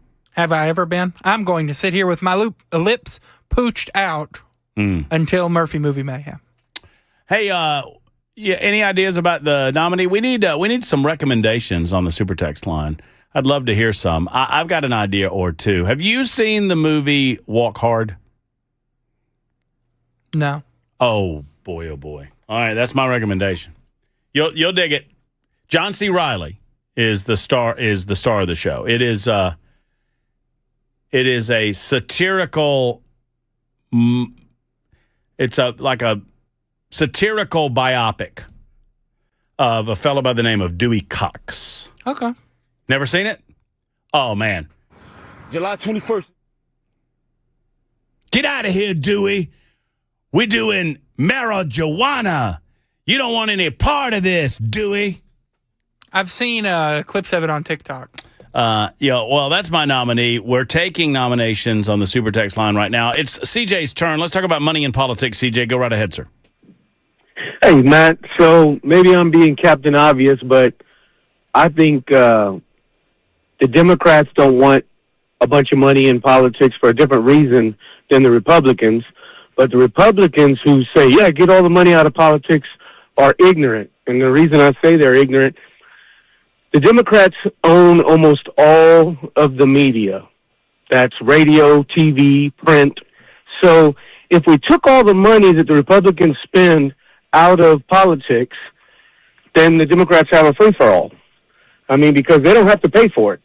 I mean, you name all of the major, I'm forgetting the name of it, but mainstream media, then the Republicans wouldn't have a chance. So they have to pay to play. The Democrats don't have to pay because they get, the Democrats already own all the media, so they're carrying the Democrats' water. Yeah, so the suggestion there is that the Democrats are going to get a lot of earned media hits, and for the Republicans or the conservatives, they have to pay for that, where the Democrats get, a walk in the park when they go on CNN or a walk in the park when they go on ABC or whatever it might be, is the idea. Yeah, so if everyone who wants money out of politics had their way, then the Democrats would, in my opinion, because face it, the majority of people do not care about politics. There's a handful of junkies like me that have been into politics since Ronald Reagan, and I'm 55 years old. But the majority of people, they listen to, a couple of little ads, catch a couple of sound bites, see a couple of, ads on Facebook or whatever social media they're on, and that's it. So they're not very educated, and then they go and vote for whoever they saw because of a couple of sound bites, That's the reality. And I would say that's probably half the country. The other half, go ahead. Who would you characterize as the typical person that says they want money out of politics? Some virtuous people who think that they're buying votes, they're swaying people because they have so much money, and that may be the case in local politics, but when it comes to national politics, like I said, the mainstream media is in the tank for the Democrats, always have been, and I think they always will be, because everybody who's coming out of college has been programmed. Democrats are great, virtuous people, and Republicans are evil, rich capitalists, who want to drink dirty water and want dirty air, and these people believe it. I mean, obviously. So it's been my experience that the people that claim that they want money out of politics don't really come up with a solution that seems to me to be better than what we currently do, right? Because money represents speech, and like-minded people ought to be able to get together and pool their money together to present a position on issues. If I could do anything to correct the issue of money in politics, CJ, it would be this. No more anonymous donations and no more political action committees. You donate directly as a business entity. You donate directly as a human being. You donate whatever amount that you're giving, and you're putting your name on that giving. You cannot hide your name in terms of who you give to through political action committees. Just eliminate those. You'll have no more need for them. And if you want to, well, let me say it better. You can have a political action committee, but all of the money that those political action committees take have to have a donor name associated with the money given. Again, that sounds like a great plan, but what it would do is Democrats will always have their voice heard for the reason that I stated. They own all the print, TV, radio. They own the majority of it, a huge, huge portion of it. So they'll always be heard. If you out all the Republicans who are giving money to help Republicans win, then, business is business. And because half the country is Democrat and half the country is Republican, or at least it seems that way, then you alienate all those customers who are buying from you. CJ, if we have so many people that are around that are so petrified of their own shadows that they are afraid to declare where they are on these subjects, then that's on us, not on anyone else. I know, but my point is, if they are scared, so they would not. If you out them, they would not donate, and then the Democrats win because they don't have to pay for anything. They got the free time. I mean, you keep saying that, and it's not entirely true. We have a more democratic media structure than ever before. Far more people gravitate to YouTube, where there is an incredible cornucopia of viewpoints, more than you can manage. I mean, the old days of ABC, CBS, NBC running the show are done. Now, I know that the legacy media is 90%, 95% liberal. I get that. But they don't have ownership of talk radio, obviously. They don't have newspapers are defunct. Online, you've got a lot of different types of sources where you can gather and receive information. So I disagree that there's a stranglehold on resources any longer in the way that it used to be. But I understand what you're saying is that we need to make sure that there's a level playing field in terms of information given and information received when it comes to political campaigns. I believe in sunshine being the ultimate disinfectant. And I understand the argument that grandma doesn't want to get hit up with donations because she gives $50 to her local candidate. But I'm sorry. I think it's more important for us to be able to understand where a political candidate's money is coming from, specific to the business or the individual, than it is their anonymity. CJ, I appreciate the conversation and the call. It's a really good conversation, and I think we need to continue it moving forward in November. Stephen and David, your call's on the way, plus Matt Murphy Movie Mayhem on Super Talk 99.7 WTN.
Friends, tomorrow's the big day. I can't believe it's here. We've been talking about Osite Day at the Glock store for some time now, and tomorrow it's it. 9 a.m. it starts. You can get hands-on range time with new Osite optics, in-store discounts on Osite optics. That range time is in shooting rooms, never lanes. I love the range time and the shooting rooms. In the Shoot 270, you just see the difference, and you'll never go back to those lanes again. They've got great Osite raffle giveaways, free swag at Osite while supplies last. Food trucks will be on site. It's going to be a big day. So if you've been to the Glock store many, many times in the past, there's always something going on. You know that. You know the beautiful retail side of things. You know those shooting rooms, and you know the manufacturing side. Now get to Osite Day, where Osite optics will be on hand. Raffle giveaways will be going on all day long. Free swag will happen while supplies last, and as I mentioned, food trucks on site and ready to serve. It's tomorrow from 9 a.m. to 6 p.m. Heck, you might even see Matt Murphy there at the one and only Glock store. Minutes away from the airport and worth the drive from anywhere.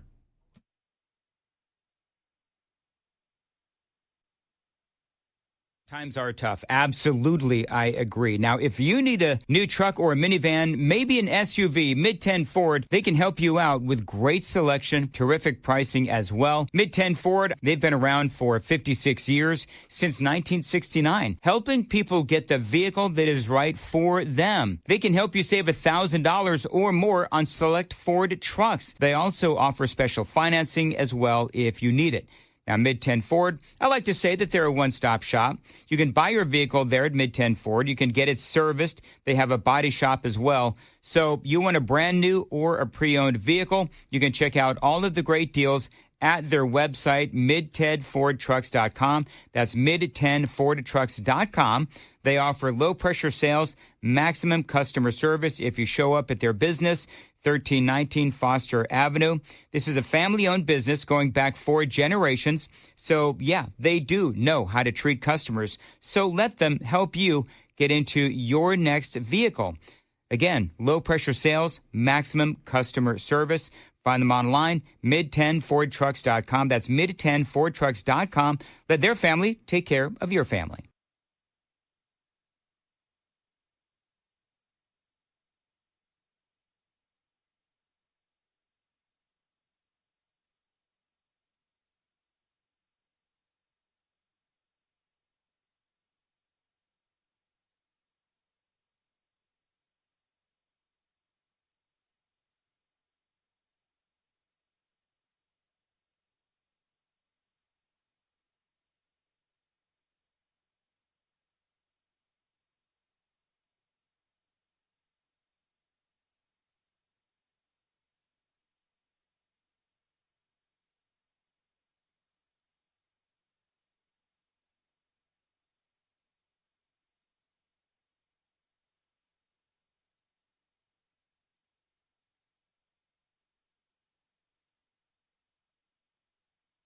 Super Talk 99.7 WTN, Matt Murphy, The Matt Murphy Show, 39 minutes after the hour. Back to your calls momentarily, but first off, we've got to get the votes going. It's time, ladies and gentlemen, for another edition of Matt Murphy Movie Mayhem.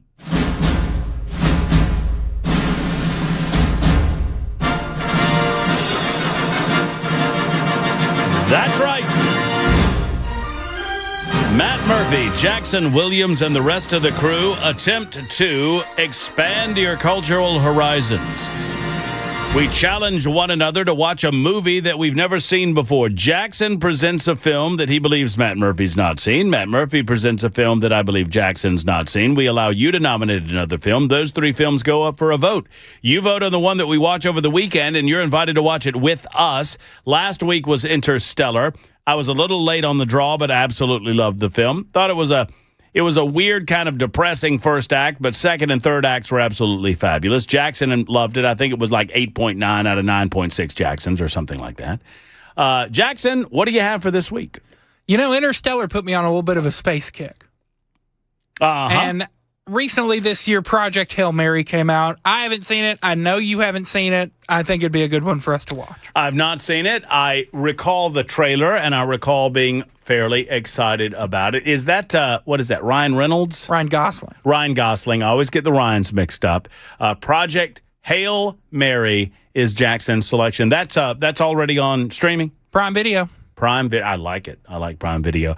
My film will be a Walk Hard, the Dewey Cox story, starring John C. Reilly. Kind of a mock-up of these documentaries or biopics. Absolutely fabulous film, and a great suggestion made by one of our loyal listeners. I'm going to go ahead and throw the third one out there. Jackson, you don't have anything recommended, do you? No, I'm going to go ahead and throw... No, I'm not doing that to Jackson, 6316. I wouldn't do it to him. I'll tell you what, I don't think... I'm going to throw this one up because it's one that I want you to eventually watch, but I'm going to say Unforgiven. Unforgiven, Walk Hard, Dewey Cox story, and Project Hail Mary. That is your Matt Murphy Movie Mayhem nomination list. Vote early, vote often over on the YouTube chat, and we'll find out what we are watching coming up in about 15 minutes or so. Stephen is on the subject of birth tourism. Hey, Stephen. Hey, man, how's it going? Man, I'm doing well, Stephen. Hope you are. Yeah, man, doing pretty good. I just Hey, Stephen. Hey, Stephen. Yeah. Can you do me a favor? I got to put Stephen on hold. I just realized David's been holding for way longer than Stephen. And Stephen, I love you to death, but I don't want to do that to David because he's been holding for a long time. So, Stephen, we'll get to you. David, you are up. Hey, Matt, I appreciate you taking my call. David, of course. Long-term listener, first-time caller. I'm glad you called. There's been a lot of talk this afternoon about coming together post-primary. And while it's true, I'm going to vote GOP. I think we, as Americans, we're going to continue to lose long-term if we continue, to vote for status quo, Chamber of Commerce, 2010-style Republicans. That is, those who refuse to address the giant elephant in the room. You mean our national debt? No, I mean race and demographics, Matt. Oh, I'm sorry. I thought the giant elephant in the room is a little different for me. So, who do you believe is the? Well, let me ask you what you mean by race and demographics. Well, you kind of touched on it when you talked about Georgia this afternoon, and you talked about the changes that are happening in Georgia. The same changes are happening here in Middle Tennessee. We see an influx of people who are not Americans, and they are not going to be good long term. My fear is we turn into Brazil. What do you mean that they're not Americans? You mean illegal aliens? Well, illegal aliens, but also some legal aliens as well. They're here for financial reasons. They're here because they treat this place as an economic zone, not as a place with a specific culture, traditions. They're not American. Well, yeah. I mean, I think we need to stop all immigration for the foreseeable future. I put a cap on 5 years of all sorts of immigration, and then we can start talking about H-1B1 visas and these types of things. But but obviously, that's all good and well. But I think the primaries. I mean, we saw Andy Ogles go out. Yes, to a superior candidate, and Andy Ogles. Let me say something about Andy real quick. And I don't want to interrupt you, David. Andy Ogles lost because Andy Ogles ran on the Trump endorsement and nothing else. Nothing else. Well, I mean, Trump endorsement alone is not going to get you where you need to go when you have the baggage that Andy Ogles brought to that political race. Andy Ogles had a problem with honesty, and many voters, including myself in the 5th Congressional District, could not get beyond that unless he answered to it. And that has nothing to do with Charlie Hatcher. It has everything to do with Andy Ogles. Andy Ogles had $60,000 in the bank, which is shameful for a sitting congressman when they redrew those district lines. And it is up to Andy Ogles to generate the funds to make sure he gets his message out to the people, whatever that message might be. So the suggestion that liberals beat Andy Ogles is nonsense. Andy Ogles beat Andy liberals, Ogles. Matt. I did not say liberals. I think it's certain conservatives, certain Republicans who cannot see that our party is changing. We are no longer the party of 2010. We are now. We are an American nationalist party. That's where we're heading. Well, that's where we have to go. I mean, like whom? Like Andy Ogles. No. I'm saying you're saying like some. Monty Fritz. No. I'm saying you're naming the people that lost that you believe should have won. I'm saying who are the people that you are suggesting are the 2010 quote unquote Republicans? The people that won? Well, Charlie Hatcher for one. I have nothing against the man. Don't get me wrong. I just think he's a blast from the past. He is milquetoast Republican. He's already said it about illegal immigrants on the farm, working their way in. We know how that goes. When the Republican Party's only focus is the dollar bottom line, the economy, GDP, that's where we lose. The Republican Party now has to consider culture above all else. And what I mean by culture is American culture. So you're saying that Charlie Hatcher, a man that's never served in public office, that ran a farm and ran a business all of his life, it is a 2010 politician? Yeah, he is a blast from the past. He's endorsed by Bill Lee. He has been put forth by the Republican establishment. David, let me give you a hot tip. He's been endorsed by Donald Trump. Donald Trump endorsed Andy Ogles. Donald Trump endorsed Charlie Hatcher this morning and said that he regretted voting for someone that he knew he regretted endorsing someone. Yeah, but who did he endorse first? And what did that? So you have to have more. Who did he endorse? Who did he endorse first? Donald Trump endorsed Charlie Hatcher this morning. Donald Trump wants to endorse winners. This morning, yeah, because he's a winner now. But he wanted Andy Ogles. And why do you think? Why do you think the people voted for Charlie Hatcher anyway? Why do I think what? I'm sorry. Why do you believe that the people of the 5th Congressional District voted against Andy Ogles in spite of Donald Trump's endorsement? Because they're Davidson County people, and I think outside money moving into that area. Sir, the 5th Congressional District is not in Davidson County anymore. I didn't say it was. I said the people that are moving there. You know that David, where do you live? I live in Columbia. Yeah. Do you know who won Murray County? Yeah. Tell me. Matt, I don't want to play these games with you. David, excuse me. You just said that Charlie Hatcher won because of Davidson County, which is not in the 5th. I'm asking you who won Murray County? Who won Murray County? Let me clarify. Who won Murray County? Clarify? No. Just tell me who won. Just tell me who won Murray County. You know who won Murray County, Matt. You want me to say it too? Can I clarify about Davidson County? Sure. I mean people coming in from elsewhere. That type of Republican, that type of, right of center Republican. That's what I mean.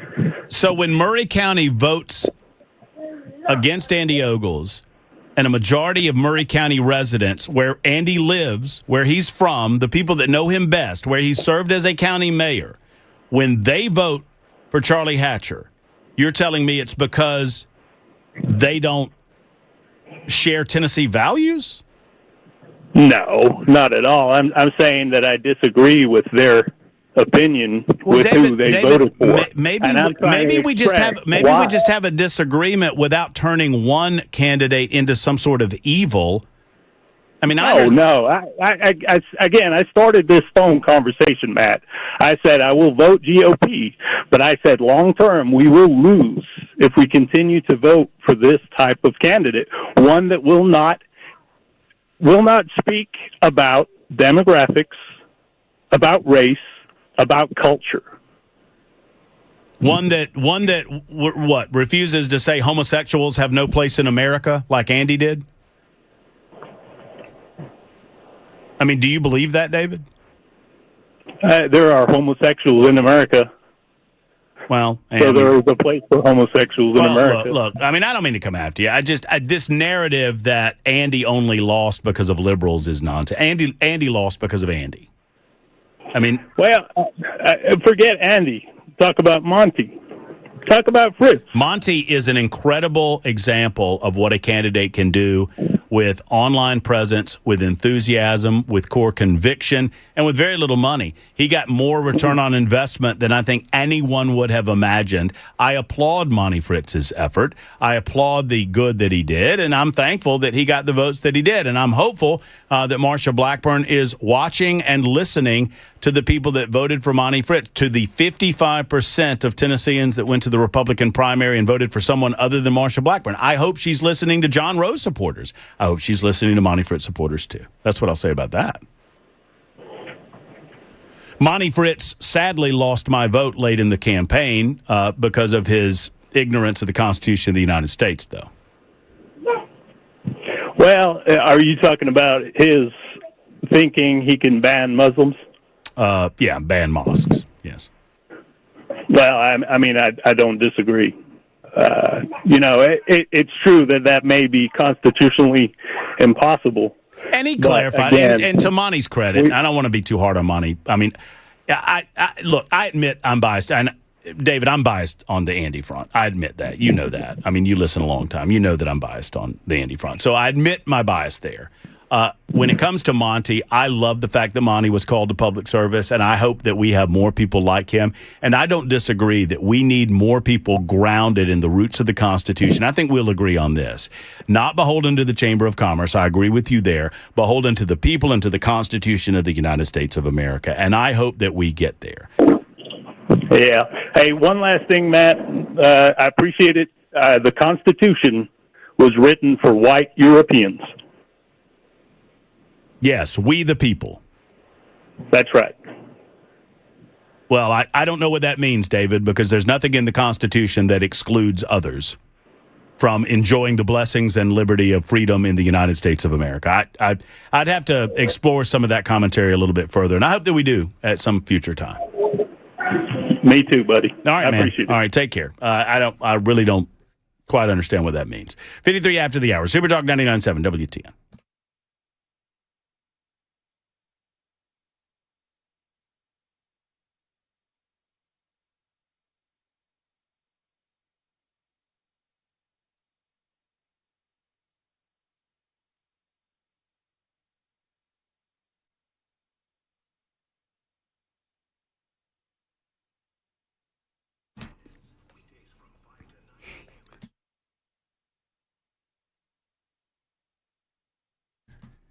Hey, friends, it's Matt Murphy. U.S. Pest is the place to go when it comes to eliminating bugs out of your life. You got anything that bugs you? Well, if it's pest-related, J.K. and Erica Brister can help. I mean, I don't know that they can do anything about the neighbor down the street. I don't know that they can do anything about the loud music coming out of your teenager's room. But they can certainly eliminate bugs from your life. You know, roaches and silverfish and spiders and all manner of different types of critters. They'll get them out. And they'll do so quickly with a proven quality that has grown by leaps and bounds since J.K. and Eric Brister took over U.S. Pest. USPest.com is the website, USPest.com. 100% money-back guarantee on termite protection, 100% money-back guarantee on all pest control services. If you currently don't care for the service that you have, or if you don't have service, you got to get U.S. Pest in your life. They'll eliminate what bugs you. And that's primarily bugs. Call 590-1260, 590-1260, or go online to uspest.com. Tell them Matt Murphy sent you to US Pest.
Hey, friends, Matt Murphy for Eurofix. Eurofix is your one-stop shop for all things auto repair.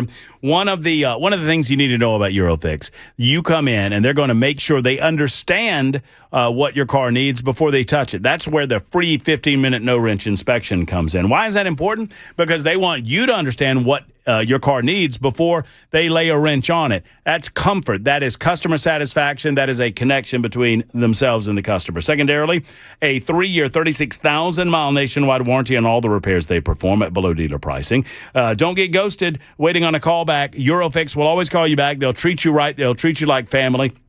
Rental cars available at every appointment. Nashville, Franklin, Belmead, Murfreesboro, and Mount Juliet, 844-EUROFIX, 844-EUROFIX, or online at myeurofix.com.